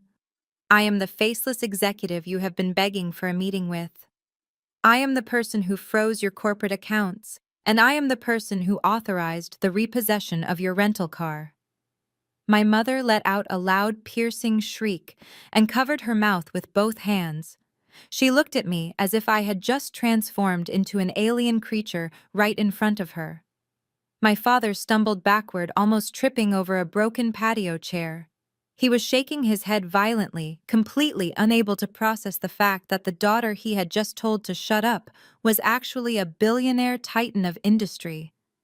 The man he had worshipped was a peasant compared to the daughter he had thrown away. But Preston's reaction was the most satisfying of all. The white savior facade completely shattered into a million irreparable pieces. His eyes rolled back slightly, and his legs finally gave out completely. He collapsed onto the brick patio, landing hard on his knees right at my feet. He did not try to get up. He just kneeled there in his ruined designer clothes, staring up at me with absolute sheer terror. He was completely paralyzed by the catastrophic magnitude of his own massive mistake. He had spent the entire afternoon bragging about his financial genius to the exact woman who owned every single dollar he had ever touched. The silence that followed was absolute perfection. There was no more yelling, and there were no more arrogant threats. There was only the low hum of my helicopter engines and the pathetic sound of Preston gasping for air on the ground. I had stripped away his fake wealth, his fake power, and his fake superiority in one single devastating blow. But I was not finished yet, because taking his company was just business. What came next was personal, and it was going to destroy him completely. Marcus stepped forward and handed me the heavy black leather briefcase. I placed it gently on the small wrought iron table that had survived the wind from the helicopter blades. I snapped the brass latches open and pulled out a thick stack of papers, bound tightly in a red legal folder. The bright red cover was the standard color our firm used for critical forensic audits. I looked down at Preston, who was still kneeling on the cold brick patio. He was staring at the red folder as if it were a loaded weapon pointed directly at his chest. "You see, Preston, when Aegis acquired your firm, we did not just buy your assets," I explained, my voice steady and completely devoid of any sympathy. "We bought your massive liabilities and your entire accounting history. And because I take my corporate acquisitions very seriously, I ordered my team to conduct a complete and thorough forensic audit of every single transaction you authorized over the last 4 years. I wanted to know exactly how a hedge fund with such a promising start managed to completely implode so quickly and leave so many investors completely ruined. I flipped open the heavy red cover and looked at the first page of the detailed executive summary. It took my dedicated team of forensic accountants less than 48 hours to find the massive gaping hole in your books. You were not a victim of a volatile market like you confidently told my father at the dinner table. You were not making strategic reallocations of personal assets to protect your primary fund. You were stealing. My father let out a choked sound, stepping away from Preston as if the man were suddenly a contagious disease. Stealing, my father repeated the word, hanging heavily and awkwardly in the air. Yes, Dad, stealing, I said, turning the crisp page of the audit file. Specifically embezzling exactly $2 million directly from the retirement accounts of your oldest and most vulnerable clients. He set up a complex series of fake shell companies and slowly siphoned the money out over the course of 18 long months. He used those stolen client funds to pay for the leased Porsche sitting in the driveway, the fake designer bags for Jasmine, the expensive country club memberships, and the imported French wine he bragged about buying for Thanksgiving dinner. He funded his entire fake wealthy lifestyle with money he stole from innocent, hard-working people who trusted him with their life savings. Jasmine let out a horrible, gut-wrenching sob that echoed across the ruined lawn. She dropped to her knees right next to her husband and began hitting his shoulder weakly with her fists. "Tell me she is lying, Preston," she screamed, her voice cracking with pure hysteria and absolute devastation. "Tell me you did not steal that money. Tell me I am not married to a common criminal." Preston did not even try to defend himself against her blows. He just curled his body inward, trying to shield himself from his wife and from the crushing, undeniable weight of his exposed crimes. He knew the financial evidence in that red folder was absolutely bulletproof. He knew his career was completely over. "This is exactly why you were so desperate to get my parents to sign that quitclaim deed today." I continued, slamming the heavy folder shut with a loud, sharp crack. "You knew the quarterly financial reports were due on Monday morning. You knew the missing $2 million was about to be discovered by the federal regulatory agencies. You needed a massive influx of cash immediately to cover your sloppy tracks and avoid federal prison. So you came here to manipulate my foolish parents into mortgaging the only real asset they had left. You were perfectly willing to leave them completely homeless and drowning in impossible debt just to save your own pathetic skin for a few more months." My mother collapsed backward against the brick wall, sliding down until she was sitting on the dirty patio floor. She was staring at Preston with a look of absolute sheer horror and disbelief. The sophisticated man she had worshipped, the man she had allowed to insult her own daughter in her own home, was a ruthless thief who had actively planned to steal her house. The perfect high society image she cared so much about was completely, permanently destroyed. "You are a complete monster," my father whispered, staring down at the pathetic man kneeling on his patio. "I trusted you with everything. I defended you against my own flesh and blood. I almost gave you the deed to my father's historic house. You almost gave him my house, Dad." I corrected him sharply, refusing to let him rewrite the narrative. "Because remember, you do not own this property anymore. If I had not quietly bought this house out of foreclosure 2 years ago, you would have handed it directly to a desperate felon today. You were so blinded by his skin color and his fake expensive suits that you ignored every single glaring red flag. You chose his comfortable lies over my harsh truth." Preston finally found his voice. It was a weak, trembling, pathetic whimper. "Sydney, please," he begged, looking up at me with thick tears streaming down his red face. "You have all the power now. You can bury this audit in your corporate files. You can make it disappear entirely. I will do absolutely anything you want me to do." I will divorce Jasmine right now. I will sign whatever legal documents you want me to sign. Just please do not turn that folder over to the authorities. I cannot go to a federal prison. I will not survive in a place like that. I looked down at the pathetic man who had tormented me and my family for years with his arrogant white savior complex. He was perfectly willing to throw his wife away in a single heartbeat just to save himself. He had absolutely no loyalty and no moral compass. He was completely hollow inside. I smiled a cold, empty smile down at him.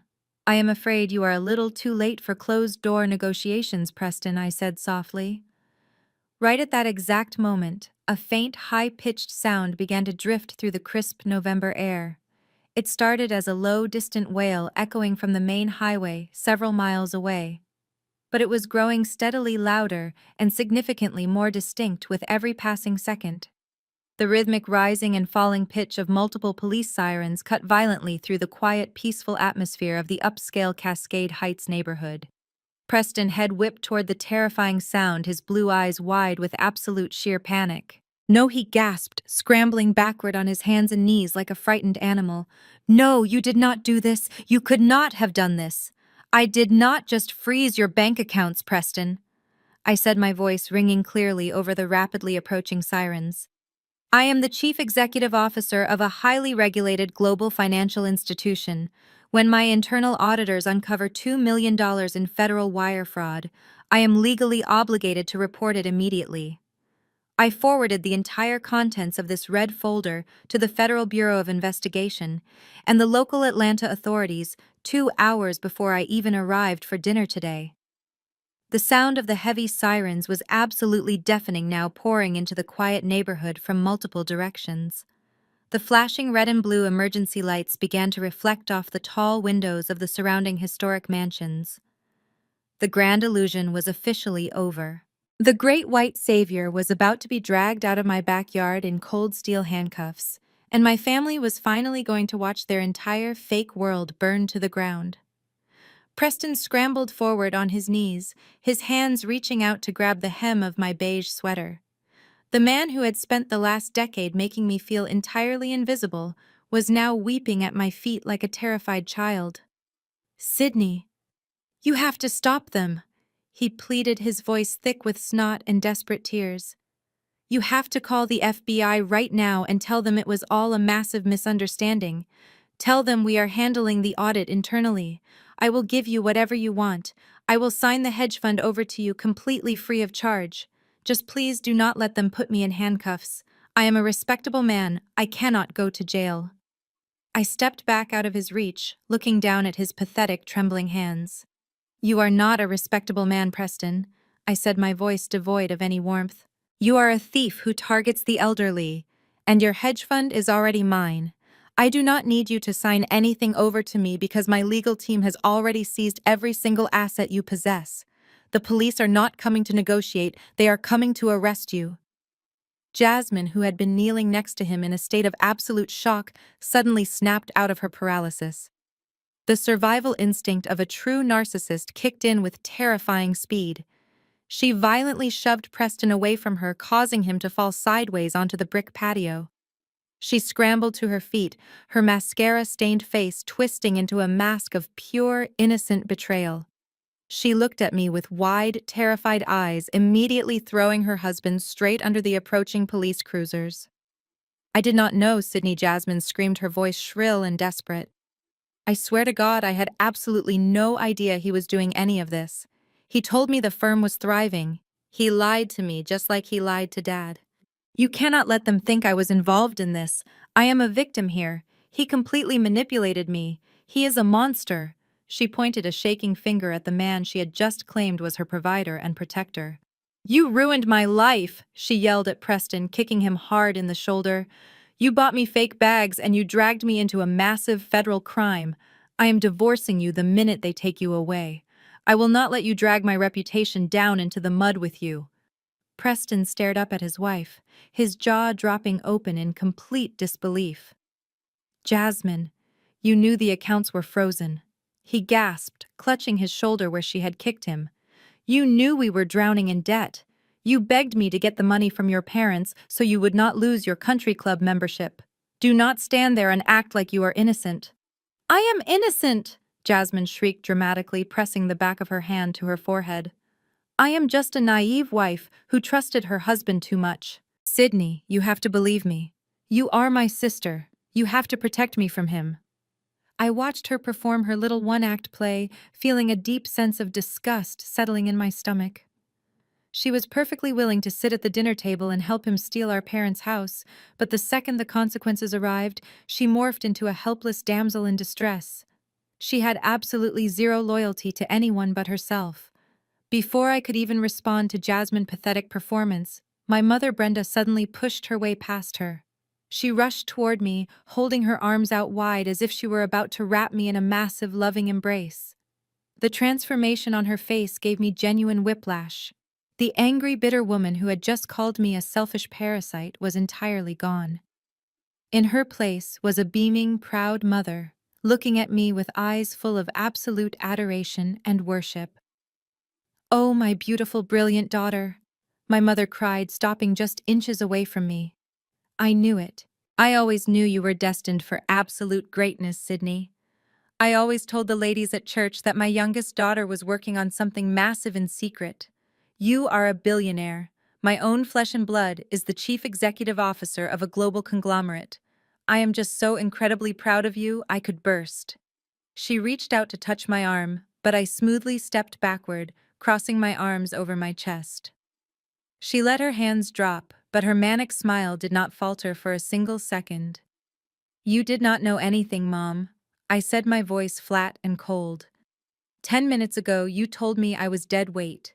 You told me God was watching me and judging me for being poor.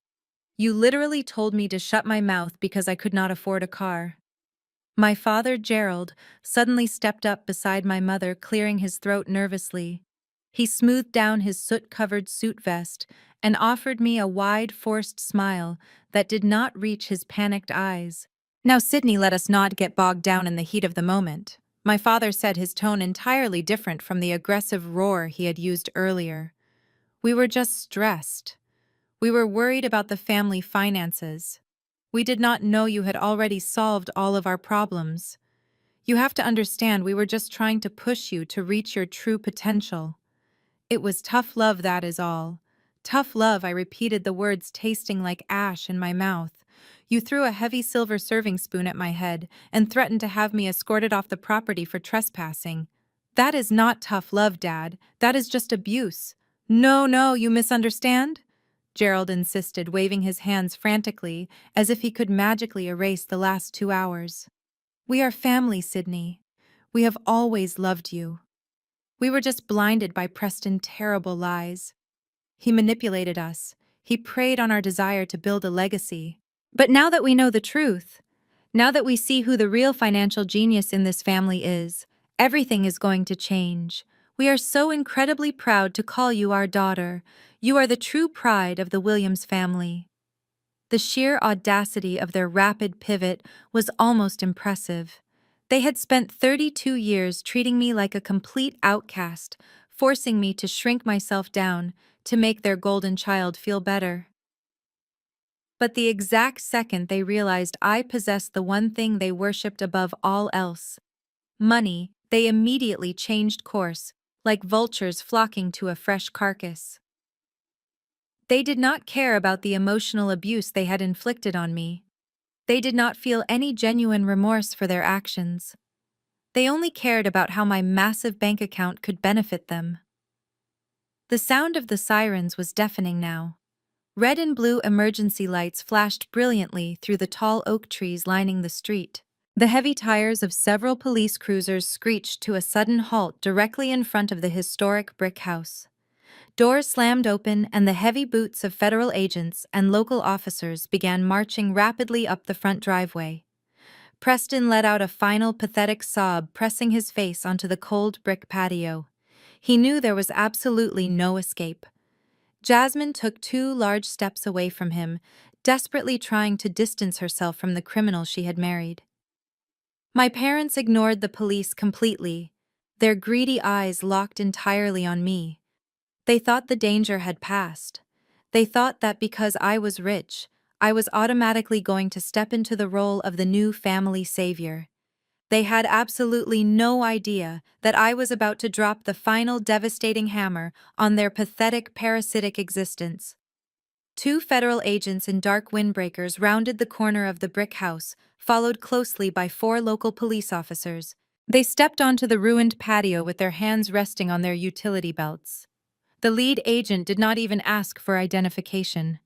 He walked straight toward Preston, who was still curled on the ground, and hauled him up by the collar of his ruined pastel shirt. Preston did not fight back. He just wept loudly as the cold steel handcuffs clicked tightly around his wrists. The agent read him his rights in a flat mechanical voice, while the local officers began securing the area. Jasmine tried to approach the agents weeping and claiming she was a victim of financial abuse, but a female officer firmly guided her back toward the wall. They dragged the great white savior across the ruined grass and shoved him into the back of a police cruiser parked in the driveway. My parents did not watch him go. They did not care that their golden child was legally bound to a federal criminal. As soon as the police officers disappeared around the side of the house, my father turned his attention entirely back to me. His eyes were wide with a frantic, greedy energy. "Well, that was certainly an ugly piece of business," Gerald said, brushing some soot off his sleeve as if he were just clearing away a minor inconvenience. "But honestly, Sydney, this might be the absolute best thing that could have happened to us today. The Lord works in mysterious ways, and He has clearly removed a toxic element from our lives to make room for a true blessing." I stared at him, letting his insane rationalization hang in the air. "A true blessing?" I asked, my voice dangerously quiet. "Yes," my mother chimed in, stepping forward to stand shoulder to shoulder with my father. "We do not need a man like Preston dragging our family name through the mud. We have you, Sydney. We have a real billionaire in the family. We do not have to pretend anymore because you can finally give us the life we actually deserve." My father nodded enthusiastically, his forced smile stretching so wide it looked painful. "Exactly, Sydney," he said, taking another step toward me. "Now that Preston is out of the picture, we have a bit of a mess to clean up. But it is nothing a person with your massive resources cannot handle. First, we need you to call your corporate public relations team. We need a press release immediately stating that the Williams family had absolutely no knowledge of his crimes. We need to protect our reputation at the country club before the evening news gets a hold of this story." He paused for a second, licking his dry lips before delivering the most audacious demand of my entire life. "And then we need to talk about this house," he said, gesturing to the historic brick walls behind him. "Obviously, we cannot go through with the venture capital loan now, but we are still behind on the mortgage payments. We need you to write a check to clear the remaining balance on the house. It is only about $400,000. For a chief executive officer of your caliber, that is basically pocket change." I looked back and forth between the two of them. They were completely serious. Their son-in-law had just been arrested for stealing millions of dollars, and their very first instinct was to ask me to pay their bills. They genuinely believed that my money was their money simply because we shared the same last name. "You want me to pay off your mortgage," I stated flatly, making sure I heard him correctly. "It is the right thing to do."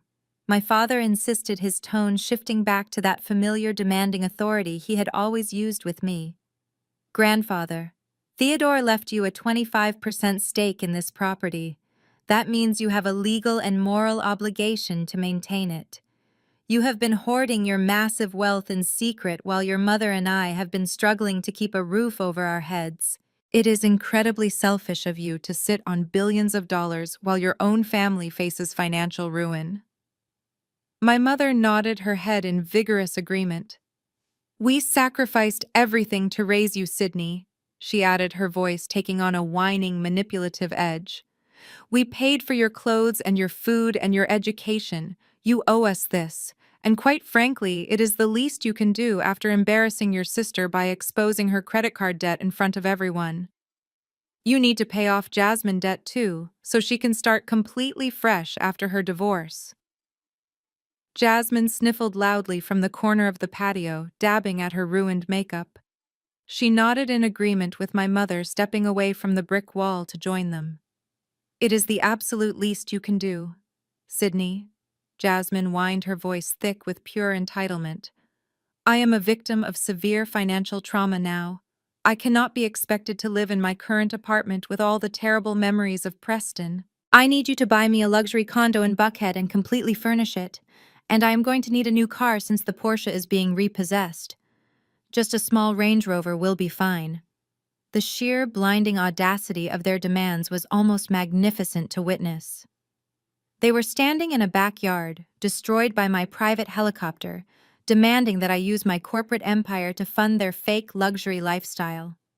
They wanted me to clean up Preston federal scandal, pay off Jasmine careless shopping sprees, buy her a luxury vehicle, and clear the mortgage on a house they had repeatedly threatened to kick me out of. They wanted to install me as the new family bank to replace the broken one that had just been hauled away in a police cruiser. They did not feel an ounce of shame or remorse for the horrific way they had treated me just moments prior. I looked at the lead lawyer Marcus, who was standing quietly to my left. He raised a single eyebrow in silent disbelief at the sheer delusion radiating from my family. Even a seasoned corporate shark like him had never seen this level of shameless, unchecked greed. I turned my attention back to my father, who was already pulling a silver pen out of his pocket, anticipating that I would simply write him a blank check right there on the soot-covered patio. You want me to use my money to save your reputation at the country club? I said, my voice dropping an octave. You want me to pay off a mortgage that you took out behind my back to cover Jasmine's previous failures? We are family, Gerald repeated sternly, as if that single word was a magic spell that erased 32 years of emotional abuse. Your money belongs to this family. You are going to do your duty and protect our legacy. I let out a slow, cold breath. The absolute final shred of mercy I had left for these people evaporated into the crisp November air. They did not want a daughter. They wanted a wealthy host they could latch onto and drain dry. It was time to show them exactly what happened when you tried to extort the person holding all the cards. I turned away from my parents and walked slowly back through the shattered glass patio doors into the ruined dining room. The soot-covered turkey and the spilled red wine painted a pathetic picture of their fake holiday. My father and mother followed me inside, their eyes tracking my every movement like starving dogs watching a piece of meat. Jasmine trailed behind them, still sniffling and muttering about her ruined luxury lifestyle. I reached across the mahogany table and picked up the thick stack of legal papers Preston had so arrogantly slid toward me just an hour ago. The bold black letters spelling out quitclaim deeds stared back at me. I looked at the document and then I looked at my family. And for the first time that entire afternoon, I laughed. It was not a warm or joyful sound. It was a chilling, bitter laugh that echoed harshly off the vintage floral wallpaper. The sound of it made my mother physically flinch and take a step backward. "What is so funny, Sydney?" my father asked, his forced smile faltering into a look of genuine confusion. "This is serious business. We need to get these financial matters settled immediately so we can move forward as a united family. You need to sign that paper so we can start the process of clearing our debts and saving our reputation." I held the quitclaim deed up in the air so they could all clearly see the predatory legal jargon. Then I placed my hands on the top edge of the thick paper and violently ripped it entirely in half. The sharp, tearing sound sliced through the quiet room. I ripped the pages again and dropped the torn pieces onto the soot-covered floor right next to Jasmine's fake designer bag. "Are you completely out of your mind?" Gerald yelled, his face instantly turning a dark shade of red. He stepped forward, pointing a shaking finger at the torn papers on the floor. That was a legally binding document drawn up by expensive attorneys. We needed that to secure the equity on this house. You just destroyed our only way to leverage this property and get the cash we desperately need. I shook my head slowly, resting my hands flat against the ruined mahogany table. "You cannot leverage a property that you do not even own, Dad," I said, my voice dropping to a low, steady whisper that carried heavily across the room. The anger on my father's face instantly vanished, replaced by a look of sheer, terrifying panic. He froze completely, his hands still hovering in the air.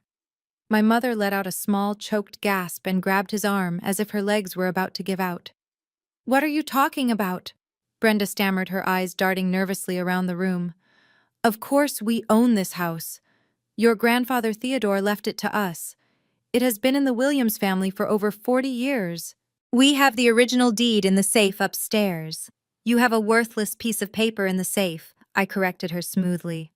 "But you do not have the title to this estate anymore. I know exactly what you and Dad did 2 years ago. I know that you secretly went behind my back and took out a massive second mortgage on this historic property. And I know you did not use that money to fix the roof or update the plumbing. You took out that loan to bail Jasmine out of her massive failed online boutique business." Jasmine face drained of all color. She took a huge step backward, bumping hard into the hallway doorframe. She had spent the last 2 years pretending her boutique had simply been acquired by a larger firm to save face with her shallow social media friends.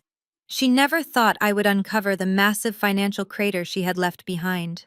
"You were completely desperate to protect your golden child from the embarrassment of public bankruptcy." I continued, relentlessly staring directly into my father's terrified eyes. "So you leveraged grandfather legacy. You risked the only true asset this family had ever built. But Jasmine could not pay you back because she immediately started maxing out new credit cards to buy fake luxury goods to keep up her wealthy image. And because neither of you had the actual income to cover a massive second mortgage, you started missing payments. 1 month turned into 3. 3 months turned into 6. My father opened his mouth to deny it, but the heavy truth was suffocating him. He looked like a man who was drowning in plain sight. "The bank foreclosed on this house exactly 24 months ago," I stated, the undeniable facts slicing through their pathetic web of lies. "They sent you dozens of notices. They called you relentlessly. But you ignored them because you were too proud to admit you had completely failed. You thought you could somehow trick Preston into using his fake venture capital fund to pay off the bank before the final eviction notice arrived. You thought you could force me to sign away my 25% equity to make your fraudulent scheme look legitimate to the lenders.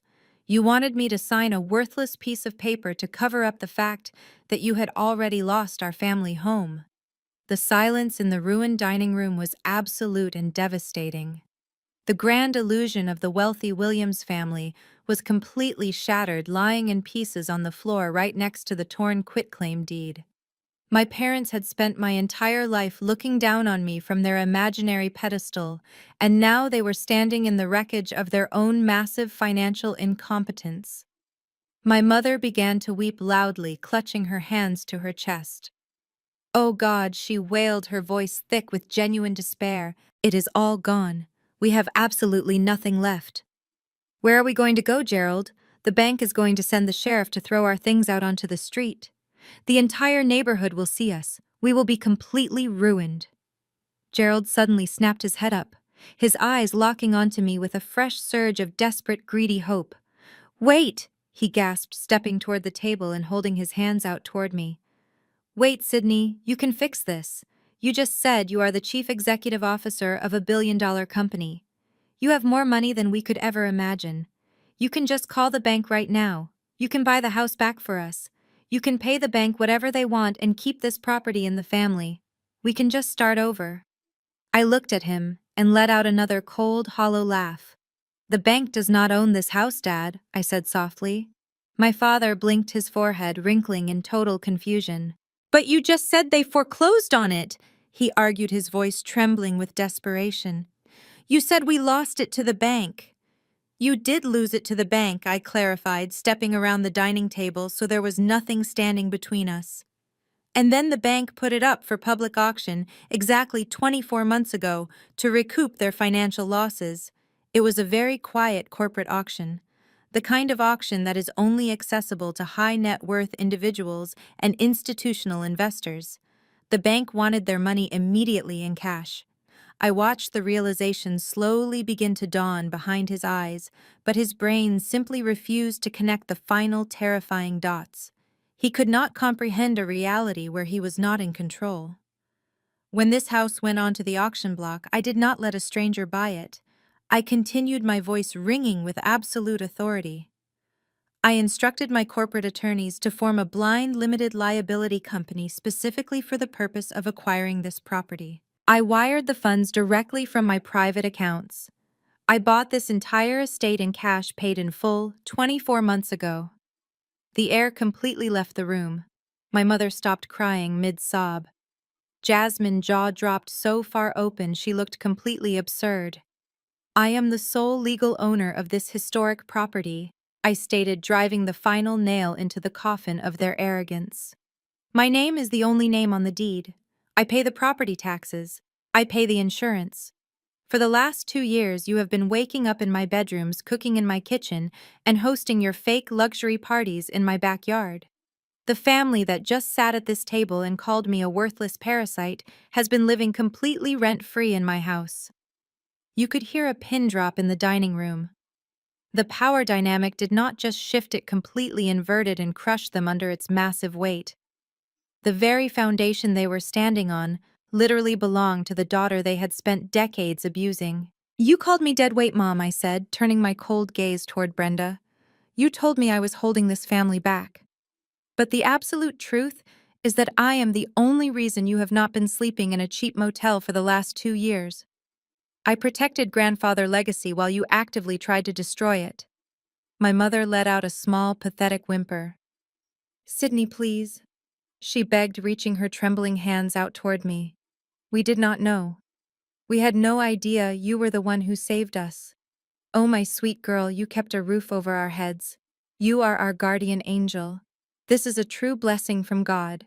We can just stay here and be a family again. You can take care of us properly now.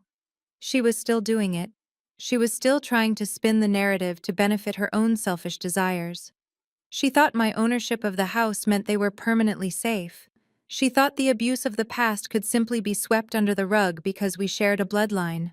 I stepped back completely out of her reach, looking at the three of them with pure, unapologetic disgust. I did not save this house for you, I said, my voice dropping to a dangerous, icy tone. I saved this house for Grandfather Theodore. I bought it to protect the only piece of this family that ever actually loved me. And I let you stay here because I wanted to see exactly how far your greed and your arrogance would push you before you finally exposed your true colors. I gestured toward the open patio doors, where the sound of my helicopter engines was still humming steadily. You showed me exactly who you are today, I continued. You showed me that you will always choose money over loyalty and fake status over your own flesh and blood. You are not a family. You are just parasites. The blue and red lights from the police cruisers painted the ruined dining room walls in harsh alternating colors. I watched through the shattered French doors as the federal agents finally shoved Preston into the back of their heavily armored vehicle. He hit his head hard on the metal doorframe, but they did not care. The heavy door slammed shut instantly, cutting off the sound of his pathetic sobbing. Jasmine watched her husband get driven away without shedding a single genuine tear for him. Her eyes were already darting frantically around the patio, clearly calculating her next move, now that her primary source of funding was heading straight to a federal prison cell. My father stood frozen in the center of the dining room, his shoulders completely slumped in absolute defeat. He looked down at the torn pieces of the quitclaim deed scattered across the soot-covered floor, and then slowly looked up at me. Sydney, please be reasonable, Gerald said, his voice completely devoid of its former booming authority. We are your parents. You cannot just throw us out onto the street. We have nowhere to go. My credit is completely ruined, and your mother has not worked a job in 30 years. We will be absolutely destitute. I turned away from his pleading face and looked at the lead security guard who was standing silently by the open patio door. I gave him a slight, deliberate nod. He stepped fully into the dining room, his massive frame imposing and undeniable. He raised his hand and signaled to the other armed guards, who immediately fanned out across the first floor of the house, blocking the exits and securing the hallways. You have exactly 2 hours to pack your personal belongings and vacate my property, I said, my voice echoing coldly off the high ceilings. If you are not completely off these premises by the time that grandfather clock strikes 6, my security team will physically remove you. My mother let out a blood-curdling shriek that sounded like a wounded animal. She threw herself onto the hardwood floor, reaching out and grabbing aggressively at the ankles of my simple dark jeans. "You cannot do this," she wailed, tears streaming down her face and completely ruining her expensive makeup. "We are your flesh and blood, Sydney. God commands you to honor your mother and father. You must show us mercy. Jesus teaches endless forgiveness. You cannot let your own family become homeless vagrants." I looked down at her grasping hands and took a deliberate step backward, forcing her to let go of me. "Do not weaponize your religion against me, Mom," I said, staring down at her pathetic display. "You did not care about mercy when you watched Jasmine shove that $5,000 catering bill into my chest. You did not care about forgiveness when you told me I was a selfish parasite holding this family back. You only care about the Bible when you can use it as a convenient shield to protect yourself from the harsh consequences of your own terrible actions." Jasmine pushed past my father, her face red and blotchy with anger and panic. "What about me?" she demanded, her voice shrill and demanding. "I am getting a divorce. I am a victim of severe financial abuse. You have billions of dollars, Sydney. You can easily afford to put me up in a luxury hotel in Buckhead until I figure things out. You owe me that much as my sister." "I do not owe you a single breath of air, Jasmine," I replied, staring her down until she physically shrank back from the intensity in my eyes. "You sat at this table and actively tried to help Preston steal the last of Dad equity. You knew exactly what you were doing. The only thing I am giving you today is a reality check. You have exactly 120 minutes to pack your fake designer bags and get out of my sight." My father tried to step forward, his hands raised in a desperate, pleading gesture. "Sydney, just give us a month," he begged, his eyes wide with sheer blinding terror. "Just 30 days to figure out a cheap apartment, to get our things into a storage unit. We cannot possibly pack an entire 4-bedroom house in 2 hours." "You are not packing the house," I corrected him sharply, stopping him dead in his tracks. "You are packing your clothes, your basic toiletries, and your personal electronics. The antique furniture, the expensive artwork, and the silver crystal all stay right where they are. They belong to the estate, my estate. My security team will escort you to your bedrooms, and they will monitor every single item you put into your bags. If you attempt to steal anything that belongs to this property, you will be arrested for theft, just like your brilliant son-in-law." The absolute finality of my words hit them like a physical blow to the chest. The absolute power I wielded in that moment was completely unshakable.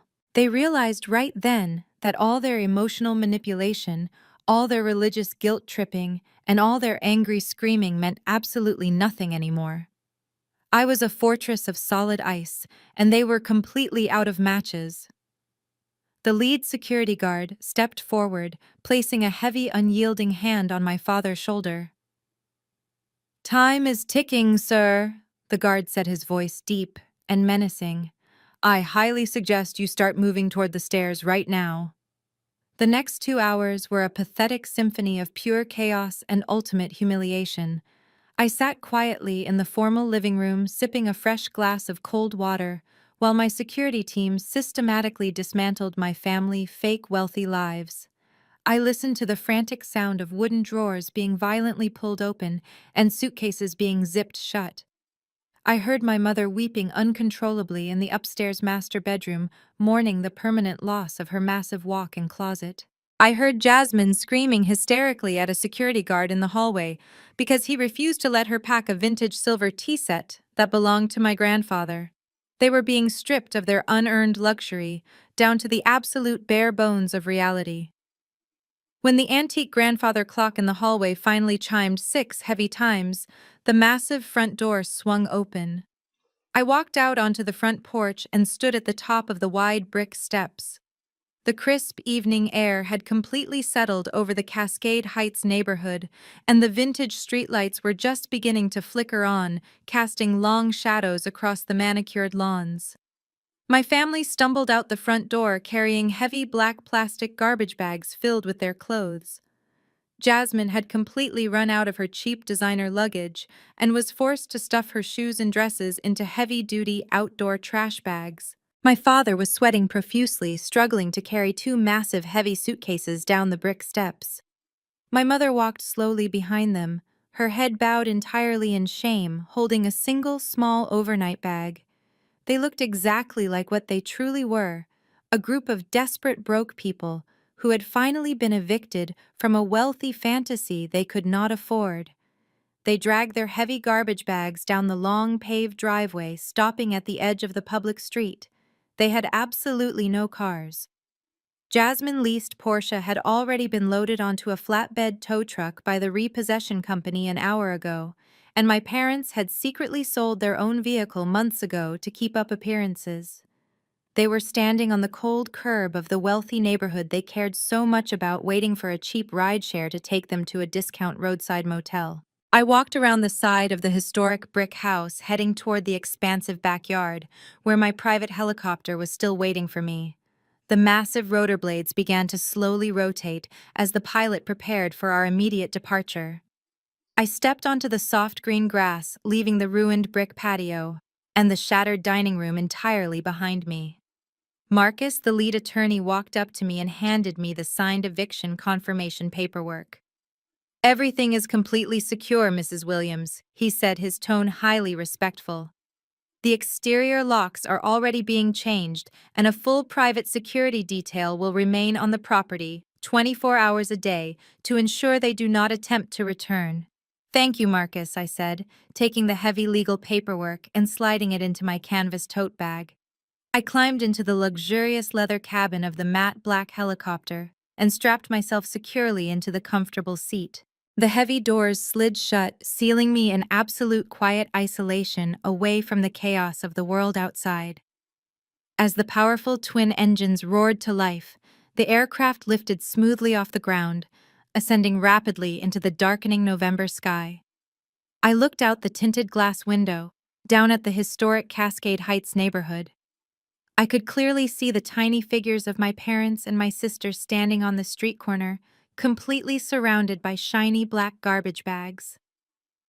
For my entire life, I had been repeatedly told that family was everything. I had been heavily indoctrinated to believe that generational wealth meant holding on to the exact same brick house and the exact same toxic bloodlines, no matter how much emotional abuse they inflicted on you. But looking down at them from 1,000 feet in the air, I finally understood the absolute truth.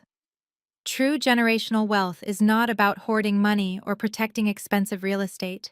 It is about the absolute freedom to walk away from people who fundamentally do not value your humanity.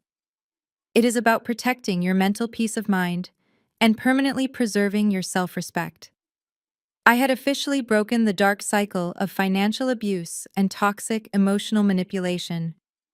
I was leaving the heavy, suffocating chains of their expectations completely behind me forever. The helicopter banked sharply, turning toward the glowing modern skyline of downtown Atlanta. The bright neon lights of the city spread out before me like a massive, glittering ocean of endless possibility. I did not feel any sadness. I did not feel any regret. I felt incredibly light. I felt undeniably powerful. I felt completely and absolutely free. The no-contact resolution was absolute and permanent. They would never see my face or hear my voice again. My name is Sydney and I am 32 years old. I survived the toxic expectations of my abusive family, and I built a massive corporate empire in the ashes of their constant underestimation. Have you ever had to walk away from toxic family members to protect your own peace? Have you ever realized that true wealth is simply the absolute freedom to be exactly who you are without ever apologizing? Tell me your story in the comments below. If my personal journey resonated with you, please hit the like button and subscribe to the channel for more authentic stories of surviving toxic families and reclaiming your absolute power. Remember that your peace is the most expensive thing you will ever own, so never let anyone else write the checks for your life.